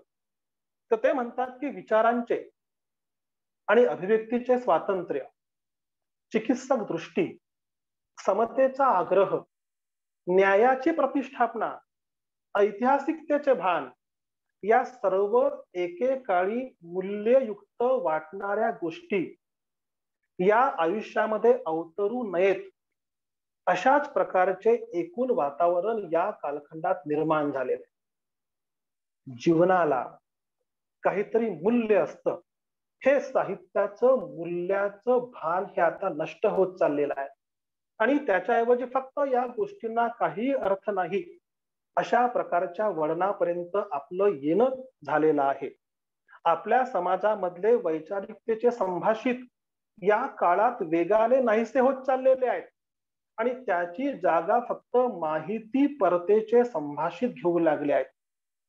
वैचारिकतेच्या संभाषितामध्ये काहीतरी एक सामाजिक विश्वभान असते, भोवतालच्या परिस्थितीचे विश्लेषण करण्याची क्षमता असते, या जगाचा अर्थ लावण्याची काळजी असते, मानवी व्यवहाराच्या समग्रतेला आपण समजून घेऊ शकतो अशी उमेद त्याच्यामध्ये असते.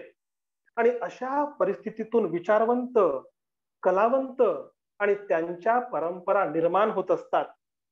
पण माहिती परतेच्या संभाषितामध्ये याची काहीही गरज भासत नाही. आपलं जे फेसबुकचं बोलणं, ट्विटरचं बोलणं, इंस्टाग्रामचं बोलणं, व्हॉट्सअपचं बोलणं आणि त्यावर लिहिणं, याच्यामध्ये अशा प्रकारच्या गोष्टींची काही गरज उरत नाही. हे संभाषित आखून दिलेल्या प्रदेशामध्ये वावरते. या माहिती परतेला भूमिका नसते, फक्त सोय असते. हे संभाषित जाणीवपूर्वक घेतलेल्या आव्हानातून तयार होत नसते.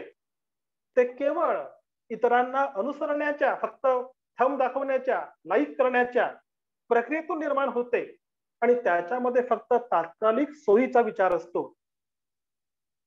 स्वतःच्या 2 मोडक्या तोडक्या ओळी लिहिण्यापेक्षा कोणीतरी तयार केलेला संदेश विचार न करता आपोआप अग्रेषित करत राहणे, हा या माहितीपर संभाषिताचा सगळ्यात क्षुद्र असा आविष्कार असतो. स्वतःच्या 2 मोडक्या तोडक्या ओळी देखील नीट लिहिता येऊ नये अशा प्रकारच्या कालखंडापर्यंत आपण आता येऊन पोहोचलो आहोत, हे मला तुम्हाला सांगायचं आहे. हा नियम नाही, मला माहित आहे, हा अपवाद आहे. पण तरी देखील मला जे वाटतं ते मला बोलता येत नाही, मला जे सांगायचे ते सांगता येत नाही. अशा प्रकारची व्यवस्था जर समाजामध्ये आणि साहित्यामध्ये निर्माण होत असेल तर तशा प्रकारचा समाज, तशा प्रकारची संस्कृती आणि तशा प्रकारचं जीवन हे गतिमान आहे असं आपणाला म्हणता येत नाही. ते गोठलं जातं, ते गोठलेलं असतं. मी थोडं फक्त 5 मिनिटांमध्ये माझ्या या बोलण्याला विराम देतो. खूप बोलता येईल, पण आमचे सन्मित्र डॉक्टर संजय पळवेकरांना बोलायचं आहे, आपल्याला त्यांना ऐकायचं आहे. मी तुम्हाला सांगू इच्छितो की अशीच अवस्था इंग्रजी साहित्यामध्ये देखील राहिलेली आहे. म्हणजे ज्यावेळेस टी.एस. एलियट यांना द वेस्टलँड लिहावं लागलं, तो कालखंड कसा आहे? ज्या कालखंडामध्ये पहिलं महायुद्ध, दुसरं महायुद्ध झालेलं आहे, सगळ्या प्रकारच्या मूल्यांचा ऱ्हास झालेला आहे, वित्तहानी झाली आहे, प्राणहानी झाली आहे, मूल्यहानी झालेली आहे, ईश्वरावरचा विश्वास उडालेला आहे, अस्तित्वाचे चिन्ह संपुष्टात आलेले आहेत. आणि अशा कालखंडामध्ये ही संपूर्ण भूमी, ही हिरवी भूमी विरान भूमी झाली आहे, वेस्टलँड झालेला आहे. या वेस्टलँडचा जो आविष्कार हा संस्कृतीचा खरा आविष्कार मानता येत नाही. संस्कृतीची खरी कल्पना उदात्त मूल्यांची जपणूक ही असते. संस्कृतीमध्ये अभिजात मूल्य महत्वाची असतात. मॅथ्यू अर्नाल्ड यांनी म्हटल्याप्रमाणे प्रकाश आणि माधुर्य हा संस्कृतीचा सौंदर्यात्मक गाभा असतो. पण तो गाभा संपलाय. अभिजात जीवन संपलेलं आहे, सौंदर्याच्या कल्पना संपलेल्या आहेत आणि एका व्यस्त, विरुद्ध, विसंगत, असंगत, तुटलेल्या, भ्रमित, विखंडित, विच्छेदित अशा कालखंडामध्ये आम्ही येऊन पोहोचलेलो आहोत. अशा विखंडनाच्या, विघटनाच्या, विच्छेदनाच्या, संभाषण तुटण्याच्या अशा कालखंडामध्ये संवाद कसा होईल? अशा काळातला संवाद हा विसंवाद ठरतो. आणि मुख्य म्हणजे जर या कालखंडामध्ये लेखकाला किंवा कवीला स्वतःच्या भावना व्यक्त करता येत नसतील किंवा तशा प्रकारची व्यवस्था आपल्या पुढे तयार नसेल तर मग तशा प्रकारचं जे लेखन जे आहे ना, ते लेखन सत्वहीन, मूल्यहीन, अर्थहीन आणि समाजविहीन अशा प्रकारचं ठरतं. आणि अशा प्रकारच्या जीवनाला फारसा काही अर्थ नसतो. मला सांगायचे आहे, मी थोडं फक्त शेवटच्या उदाहरणाने मी थांबू इच्छितो. आपली महात्मा गांधीजी ही महाविद्यालयाची शाखा इथं जुळलेली आहे, गांधीजींचं कॉलेज इथं जुळलेलं आहे, विद्यासागर कॉलेज ह्या ठिकाणी आहे. विनोबा भावे यांनी साहित्याची व्याख्या केली आहे. साहित्य म्हणजे काय? जे जीवनाच्या सहित चालतं ते. भाव्यांनी भूदान गंगा नावाचा यज्ञ चालवला, आंदोलन चालवलं. गंगा वाहत राहते. ही गंगा भूपेन हजारिकांनी आधीच्या अनेक वर्षांच्या पूर्वी सांगितली आहे. विस्तार है अपार, प्रजा दोनों पार, करे हाहाकार, निशब्द सदा, ओ गंगा तुम, गंगा बहती है क्यों? हा प्रश्न आजचा नाही आहे. हा प्रश्न खूप आधीचा आहे, 20-30 वर्षांपूर्वीचा आहे. गंगेला प्रश्न आहे, तू का वाहतेस? तुझ्या दोन्ही काठावर अपार प्रजा आहे, पण ती हाहाकार करत आहे, ती लाचार झाली आहे, ती दुभंगून चाललेली आहे. आणि अशा प्रकारची गंगा मग नंतरच्या काळामध्ये शववाहिनी गंगा बनते एखाद्या कवीच्या दृष्टिकोनातून.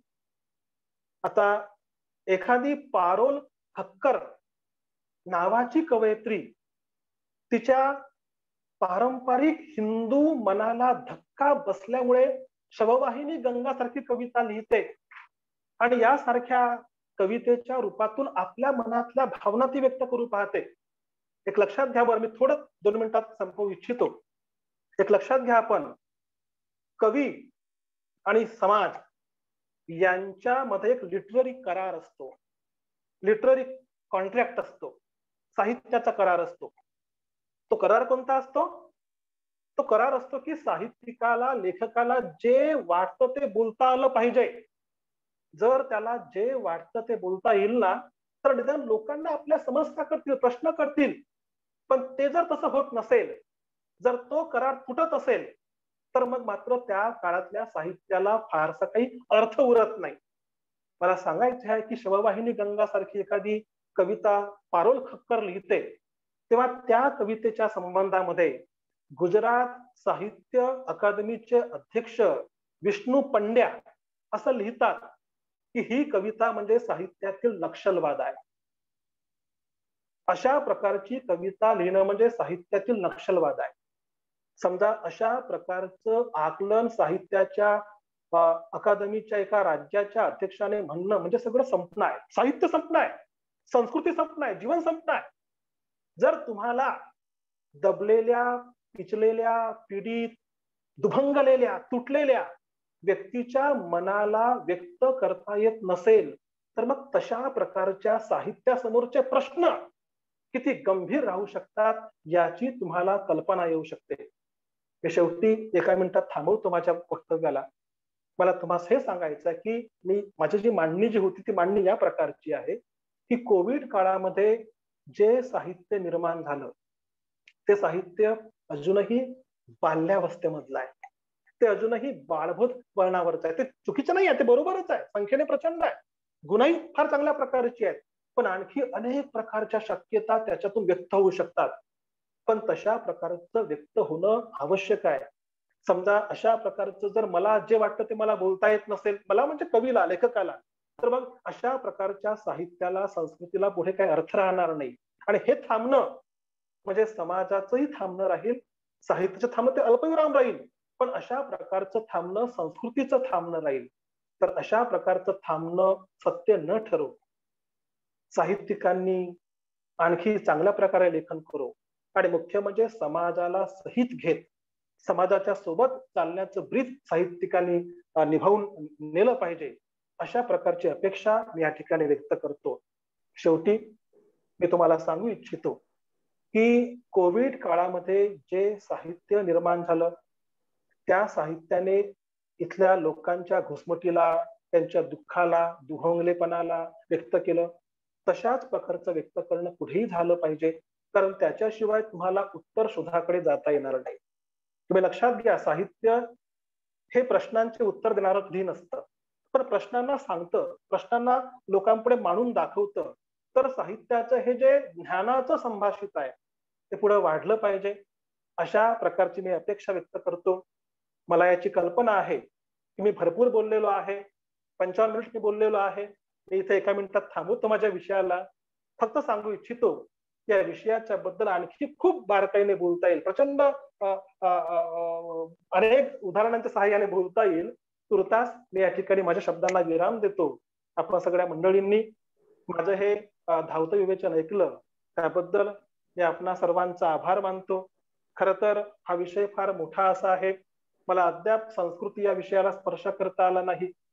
मला माहित आहे, तुम्हाला माहित आहे, फ्रेडरिक जेम्सन असेल किंवा बाकीचे आपले रिचर्ड होगार्ड आहेत, स्टुअर्ट हॉल आहेत, रेमंड विलियम्स आहेत, यांची मांडणी तुम्हाला माहित आहे सांस्कृतिक समीक्षेची. अजून तिथपर्यंत आपण पोहोचलोच नाही. तर संस्कृतीची निर्मिती नव्या पद्धतीने करण्याचं रसायन साहित्याने निर्माण केलं पाहिजे आणि तशा प्रकारचे अनुभवांची बीज आजच्या या काळाच्या पोटात आहेत. ही बीज पुढे फलद्रूप होत वाढवत आणि एकंदर साहित्याचं क्षेत्र गतिमान हो अशा प्रकारची मी आशा व्यक्त करतो आणि माझ्या या शब्दांना विराम देतो. आपल्या महाविद्यालयाच्या प्राचार्यांचे, आयोजकांचे मी आभार मानतो. आपल्या सर्वांना धन्यवाद. आपल्या सगळ्यांना शुभेच्छा आणि नमस्कार. या ठिकाणी मी थांबतो. धन्यवाद. खूप खूप धन्यवाद सर. काळ अनंत आहे आणि प्रतिकूल आहे. हा छोटासा काळाचा तुकडा कसोटी पाहणारा आहे आणि या काळात साहित्याच्या माध्यमातून निर्माण होणारी स्पंदनं ही युगानुयुगे टिकणारी आहेत असे प्रतिपादन करत आदरणीय डॉक्टर शैलेंद्र लेंडे सर यांनी कोविड काळातील साहित्य आणि संस्कृती हा विषय अतिशय समर्पकपणे अतिशय सोप्या शब्दात आपल्याला समजावून सांगितलेला आहे. त्याचवेळी कशा प्रकारे कवितांचं प्रचंड पीक या काळात आलेलं होतं. एक वेळ घरात आटा नसला तरी चालेल पण डाटा असला पाहिजे या सूत्रानुसार फेसबुकवर कवितेचं अमाप पीक या काळात घेण्यात आलं हे त्यांनी आपल्याला आवर्जून सांगितलं. पण त्याच वेळी हे सांगताना साहित्य सकस असेल तरच ते काळाच्या कसोटीवर टिकणारं असेल आणि अजूनही कोविड काळातील किंवा कोरोनोत्तर काळातील साहित्य हे कसं बाळगत आहे आणि एका प्रचंड समाजाशी जीवनाशी नातं जोडणाऱ्या साहित्याची पाळंमुळं या कोविड काळखंडात रुजलेली आहे असं प्रतिपादन करताना एक सकस साहित्य पुढे निर्माण होणार आहे हे सर आपल्याला सांगायला विसरले नाहीत. आणि हे सांगताना अतिशय अभ्यासपूर्ण असं विवेचन सरांनी मांडलं. आदरणीय सर, आपल्या अभ्यासपूर्ण आणि आशयघन वक्तव्याबद्दल आम्ही आपले खूप खूप आभारी आहोत. पुन्हा एकदा आपले धन्यवाद. And now I invite professor Ravindra Pantawane sir from the department of English, Vidyasagar कला महाविद्यालय, Khairi Vijayawada, Ramtek, and request him to introduce resource person of this webinar, Honorable Dr. Sanjay Palwekar sir. Over to you, Ravindra Pantavane sir. Thank you, sir. Thank you. Good afternoon, one and all present here. I am Ravindra Pantavane, Department of English, Vidyasagar Kala Mahavidyalaya, Kheri Vijayawada, Ramtek. Respected dignitaries and participants, it is a great pleasure for me to introduce our speaker today, who is going to talk to us about literature and culture during COVID pandemic. The unprecedented and unpredicted crisis caused by the coronavirus has forced us to change our behavioral patterns and attitude towards fellow beings and society. This has transformed our culture and literature too. We are going to have a great discourse by Dr. Sanjay Palwekar sir. He is working as a professor and head Department of English, Rashtrasant Tukadoji Maharaj, Nagpur University, Nagpur. He completed one UGC-sponsored major research project entitled Interdisciplinary Study of Literature and Environment. He also completed one sponsored research project. The title is Violation of Human Rights in Select Work of Kiran Desai, Vikas Swarup, Arvind Adiga, and Arundhati Roy. Dr. Palwekar has 4 books to his credit. English, American,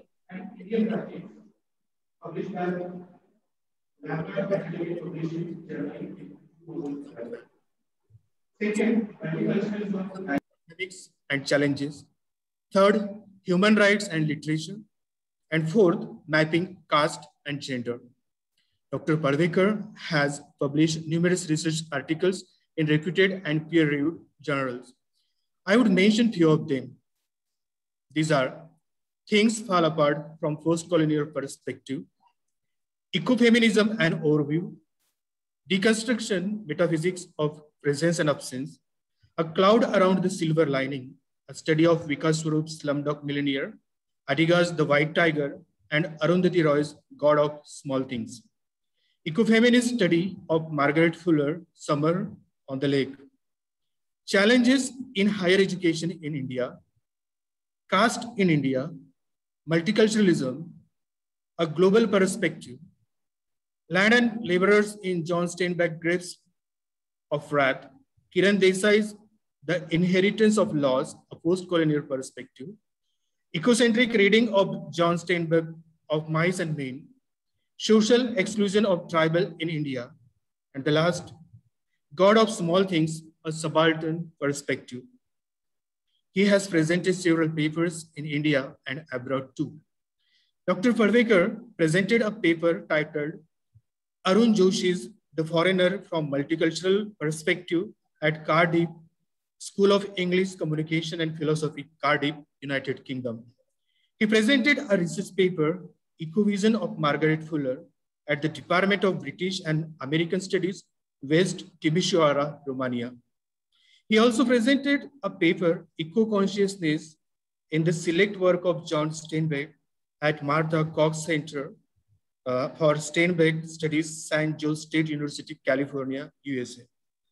He is a recognized research supervisor of RTM Nagpur University, Nagpur. 4 students have been awarded PhD under his supervision. 2 students have already submitted their dissertations, and 2 students are about to submit their thesis.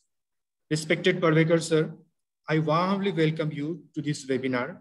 And without much ado, I invite you to address the virtual and bilingual gathering of today's webinar. Dr. Parvekar sir.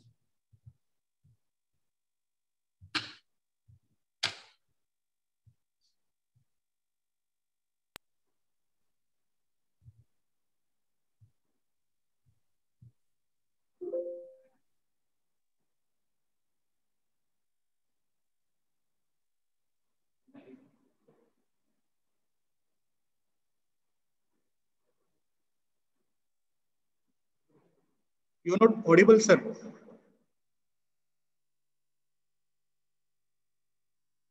We are not able to hear you, sir.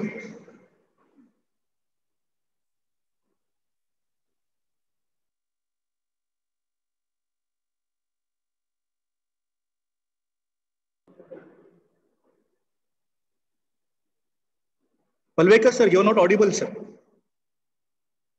Hello.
Hello, Savan. Yeah, sir. Yeah, you're audible now, sir. We can hear you. Yes, we can hear you, sir. Hello. Sir, you're audible, sir. Your voice is not clear, Dharan. Your voice is not clear now. So am I audible now? Yes, sir. Yes, sir. Savan? Yes, sir. You're audible, sir. You're audible, sir. Okay, then I'll start. Okay. Yes. Please, sir.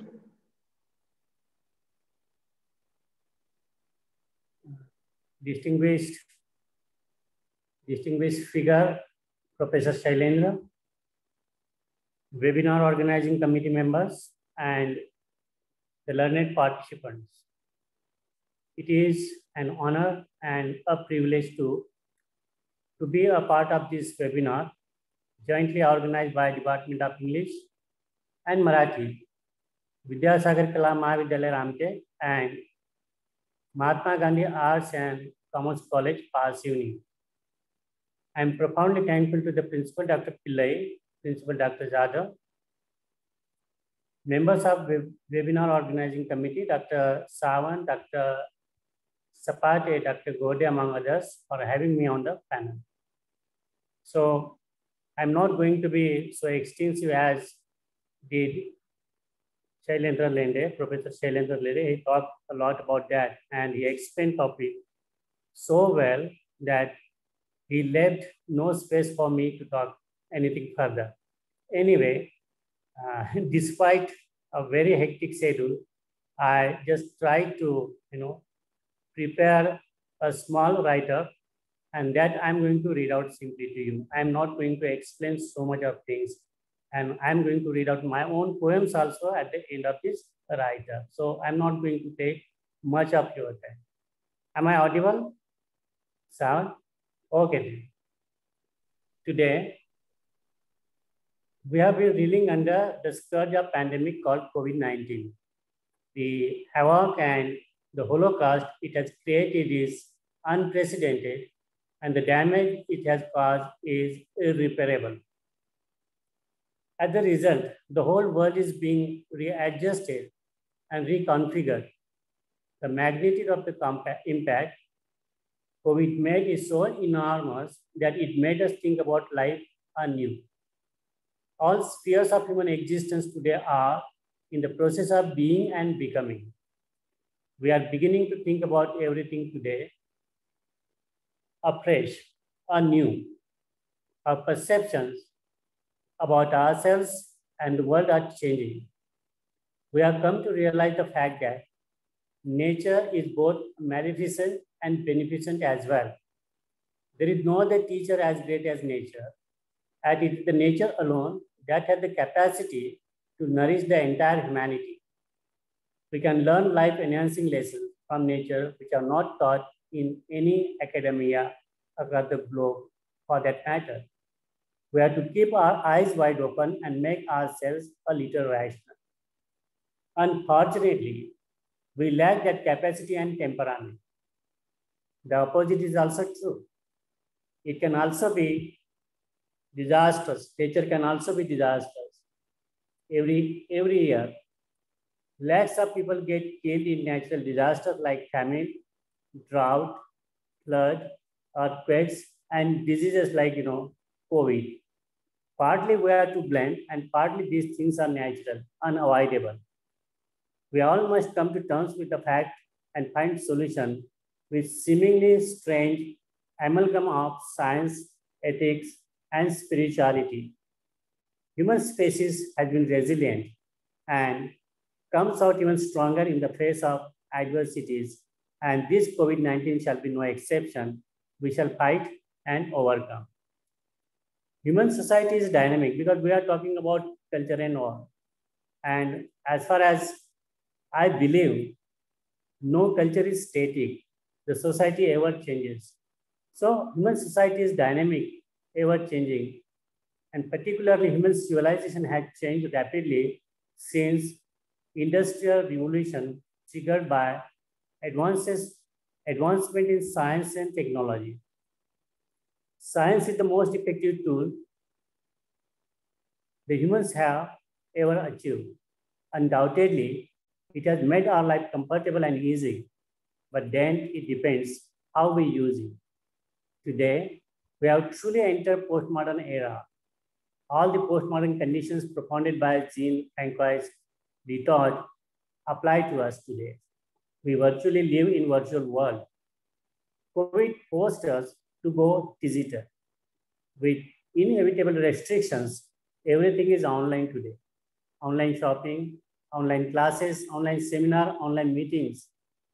And the dream of the Prime Minister of India to make India fully digital came true.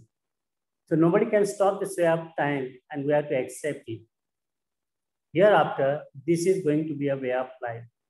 As Raymond Williams defined culture as way of life, the whole way of life. While enumerating the benefits of internet, social media, and social platforms, we need to look at it. We need to look at its other side as well. The challenges before us are huge in change socio-economic dynamics. Under present critical situation, going online is perfectly all right. But we cannot afford to be critical of everything. As far as online education is concerned, a huge chunk of students is deprived of this facility due to unaffordability of Android phone and internet services. Anyway, in normal situation also, government has promoted digital educational platforms, educational apps, digital boards, which I believe help internet service providers, software and mobile computer manufacturer companies, and other business tycoons. Cannot we smell cronic capitalism in the name of going digital? So there seems to be nexus between, the company or the business tycoons and, our bureaucracy or the government. That we cannot deny the fact. It helped them more than it helped the people. Literature is social institution and using language as its media. Literary devices such as symbolism, meter, imagery are social in their very nature. Furthermore, literature represents life, and life in large measure a social reality. Even though natural world and the inner or subjective world of individuals have also been objects of literary representation. The writers, through their work, tell us what were and are the social relations and implications of the creative writings, but what they should have been or ought to be. Literature, being expression of society, gives expression to the current social situations, objectively, irrespective of their caste, class, gender, and also ideology. Socio-economic and political ethos of the time influences the writers. So also the writers influence all aspects of human existence. They not only reproduce life, but also shape it. Blessed with greater sensibility, the writers have greater role to perform in the society. But the question is whether they do it with the utmost integrity. Societies across the world are fragmented, and today we are divided more than ever. In this situation, the writers have daunting challenges to deal with. Undeniably, writers being part of society may have specific ideology and political inclination or even affiliations. Nevertheless, being enlightened class of society, they are to transcend these barriers to become one with the entire humanity. And to be able to do this is the biggest challenge before the writers. To join the political party or having strong political affiliation is a kind of death for the writers, as said by Jean-Paul Sartre. The pandemic wreaked unspeakable havoc on humanity.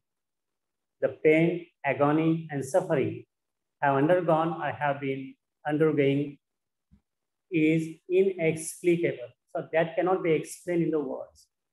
It has exposed governments' woeful, inadequate preparedness and lack of strong will on the part of the politicians. They were either busy in elections or in blaming one another. I'm not saying that the government did nothing, but definitely they haven't done enough. Will the writers narrate these facts objectively? This is the question now. It requires both courage and conscience. Similarly, politically active people were also busy in supporting and opposing leaders and the government according to their party affiliation. Interestingly, the contagion has been colorblind and class, caste, and gender neutral. It has endangered all, rich and the poor, irrespective any affiliation, irrespective any caste, irrespective of class. Writer's job is not only to just paint the picture of society.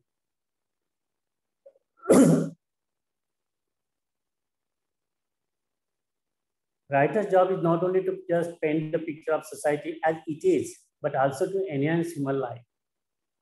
The pandemic we have been reeling under has generated thousands of stories, having extremely gut-wrenching endings. People have lost their near and dear ones. Some have lost their parents.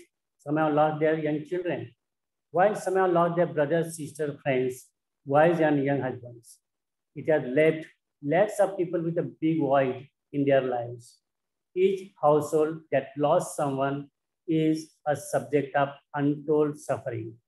Now the writers have to sing the songs of melancholy with genuine and heartfelt sensitivity, not to make us cry, but to encourage us to empathize with those who are left with immeasurable emptiness within.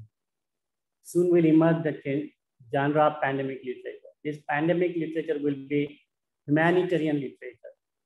Let us hope that this new genre will feature clearing decadence and degradation we have seen in this period. Some people found it an opportunity to make money. Some were involved in nefarious activities like black marketing, and rackets were run with impunity. Private hospitals were inconceivably overcharging the COVID-infected patients. Despite paying hefty sums, they were not receiving timely and necessary treatment. Even the well-off breathed their last due to lack of proper medication and proper treatment. The condition of government hospital is lamentably pathetic. Often the poor found no bed, no oxygen, and sometimes not even doctor. They were treated in the most dehumanizing condition, in the lobby, in the corridor, open space outside the hospital. All these issues have to find due representation in literature. Those in unorganized sectors were the worst sufferer. They were the worst sufferer. Migrant workers, casual laborers, rickshaw pullers, auto drivers, small businesses, junior artists and supporting staff in Bollywood found it difficult to sustain themselves. During this extraordinary critical period, we are exposed to appalling disparity and inequities in our society. Their stories also should find place in literature. However, it is not all gloom and doom. Despite all above real facts, there are some inspiring and positive aspects of humanity as well. We must appreciate all the frontliners who are justly designated as warriors. We cannot ignore even the role of civil society that came forward to help those in distress. The stories of sacrifices, especially made by doctors, police personnel, for greater humanitarian cause must capture the imagination of the writers. Heartfelt tribute to those who laid down their lives while saving the lives of the victims of coronavirus. It is a huge challenge for the writer to have just representation in their writing. Their stories will keep inspiring us and the generation to come. So this is what actually I wanted to say about that. And there are some poems by me I will like to read out to you. Sawan, am I audible? Yes, sir, you're audible and your poems are always welcome, Okay. sir. Please. Yes, you're audible, sir. And your poems are always welcome, sir. So this is the first poem which I composed during my during COVID period, and it was done last year. Everything appears and disappears. Everything appears and disappears. This gloom and doom too shall go. The light is followed by darkness and darkness by light, like the cycle of life. Everything is mutable and transient. The plant grows into a tree and then die. The flowers bloom, permeate delightful smell and then fade away. This chaos, tumult, anarchy too shall end. The sun shall rise on the horizon of the despair and distress. The ray of hope once again shall dispel melancholy and doubt. The long-prevailed crisis shall empower us in disguise. Again, we shall come tougher to brave the challenges, new and stronger. And this is another poem, second poem that I did this year. How long shall we withstand? How long shall we withstand searing sun above, and beating by the buttons? Like beggars do, we hardly receive just enough food to sustain, at the expense of the dignity and the self-respect. How long shall we withstand untold misery and unprecedented distress? Walking hundreds, if not thousands of miles, with baggage in the hands and children on the shoulder. No longer can we bear the burden, and halfway feel like broken, unsure of reaching the homeland. How shall we withstand beneficence and compassion of some generous hand? We look to our own hands and feel pity. Hands once so strong, capable of building this nation, turn so weak at the mercy of some mindless moron. How shall we withstand? And there is another poem which is in Hindi. Now you will feel it better, as we can understand it easily. It is in Hindi. मजदूरों के मुद्दों पे जंग जारी है, मजदूरों के मुद्दों पे जंग जारी है, सभी राजनेता एक दूसरे पे भारी है। जब सत्ता पक्ष और विपक्ष सब मजदूरों के साथ है, तो फिर क्यों वो मजदूर इतने परेशान है? एक व्यक्ति एक मूल्य संविधान का नारा है, फिर तो मजदूर इतना बेचारा है। सबको मंजिल तक पहुंचना है, सबको अपना घर प्यारा है। कोई जहाज से, कोई हवाई जहाज से मंजिल पाता है, तो कोई चलते चलते ही दम तोड़ देता है। ना कोई हुकूमत अब शर्मिंदा है, सियासत तो बस अब एक धंधा है। So with this, I end my speech. Once again, I thank so much the organizing committee members and the principal of respective colleges. And thank you all, and thank you all the participants who joined and listened to me very patiently. Thank you. Thank you, Sawan, very much. Thank you, sir. Thank you so much. Actually, at very short notice, respected sir has accepted our invitation. Thank you, sir. While elaborating the theme of the webinar, Honorable Dr. Sanjay Palwekar, sir, told that these are the unprecedented times. We have been challenged to the core, physically, socially, psychologically, and more importantly, ideologically. And this has given birth to the literature during pandemic days, which mirrors the true sensations of these days. Honorable Dr. Palwekar, sir, is also a very good poet. He recited some of his heart-touching poems, which gives the picture of Corona pandemic days. Honorable sir, thank you for your valuable guidance, insightful thoughts, and heart-touching poems. Thank you once again.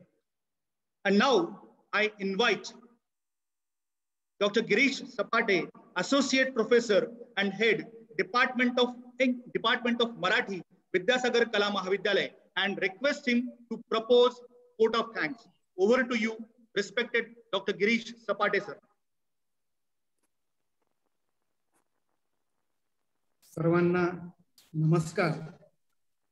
आज विद्यासागर कला महाविद्यालय रामटेक तसेच महात्मा गांधी कला व वाणिज्य महाविद्यालय पारशिवनी येथील मराठी व इंग्रजी विभागांच्या संयुक्त विद्यमाने आयोजित एक दिवसीय राष्ट्रीय ऑनलाइन चर्चासत्रात कोविड काळातील साहित्य आणि संस्कृती या समकालीन विषयावर विचारमंथन करण्यात आले.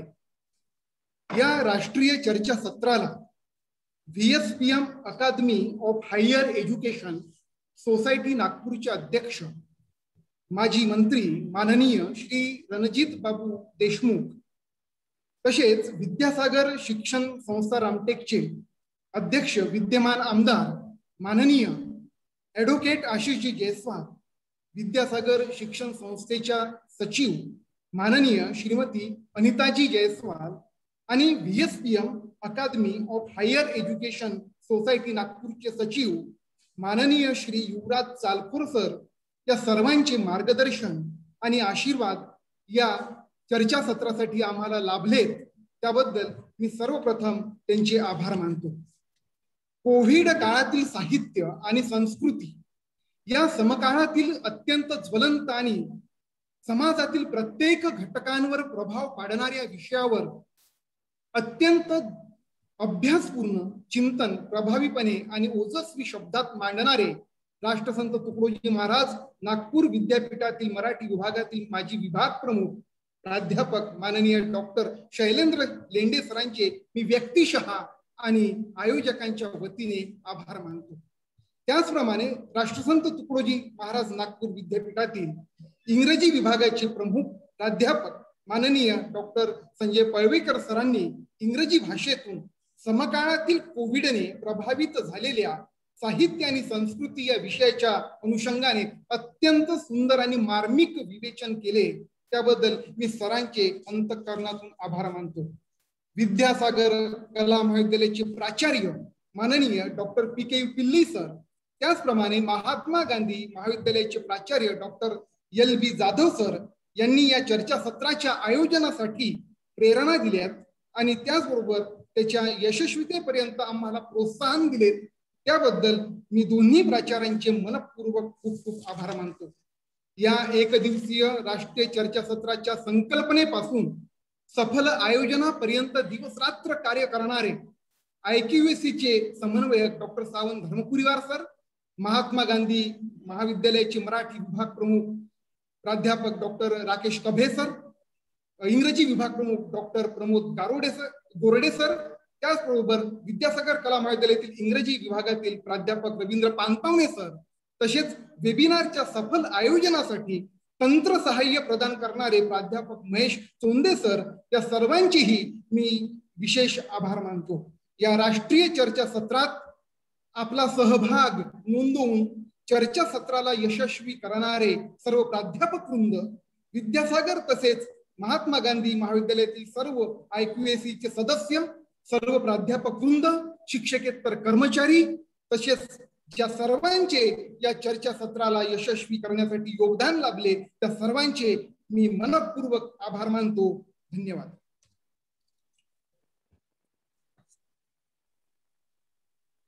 धन्यवाद प्राध्यापक डॉक्टर गिरीश सपाटे सर. कैसा समय कैसी सदी, कैसा समय कैसी सदी, हर पल यहाँ पर त्रासदी, कैसा समय कैसी सदी, हर पल यहाँ पर त्रासदी, एक वायरस के कोप से, एक वायरस के कोप से थमसी गई जीवन नदी, एक वायरस के कोप से थमसी गई जीवन नदी, कस्बे सभी सूबे सभी, कस्बे सभी सूबे सभी, डूबे हैं मंसूबे सभी, कस्बे सभी सूबे सभी, डूबे हैं मंसूबे सभी, कैसी लहर यह बेरहम, कैसी लहर यह बेरहम, सपने मगर उबे नहीं, सपने मगर उबे नहीं. As the poet says, सपने मगर उबे नहीं. Yes, the dream that everything will be normal will come true soon, and once again we will be breathing in corona-free atmosphere. With this, we have come to an end of our webinar on the topic literature and culture during COVID pandemic. Corona काळातील साहित्य आणि संस्कृती या विषयावर आयोजित राष्ट्रीय चर्चासत्राच्या शेवटाला आपण पोहोचलेलो आहे. And with the permission of the conveners and organizers, I declare that this webinar is over now. The link of the feedback form will be given in the WhatsApp group.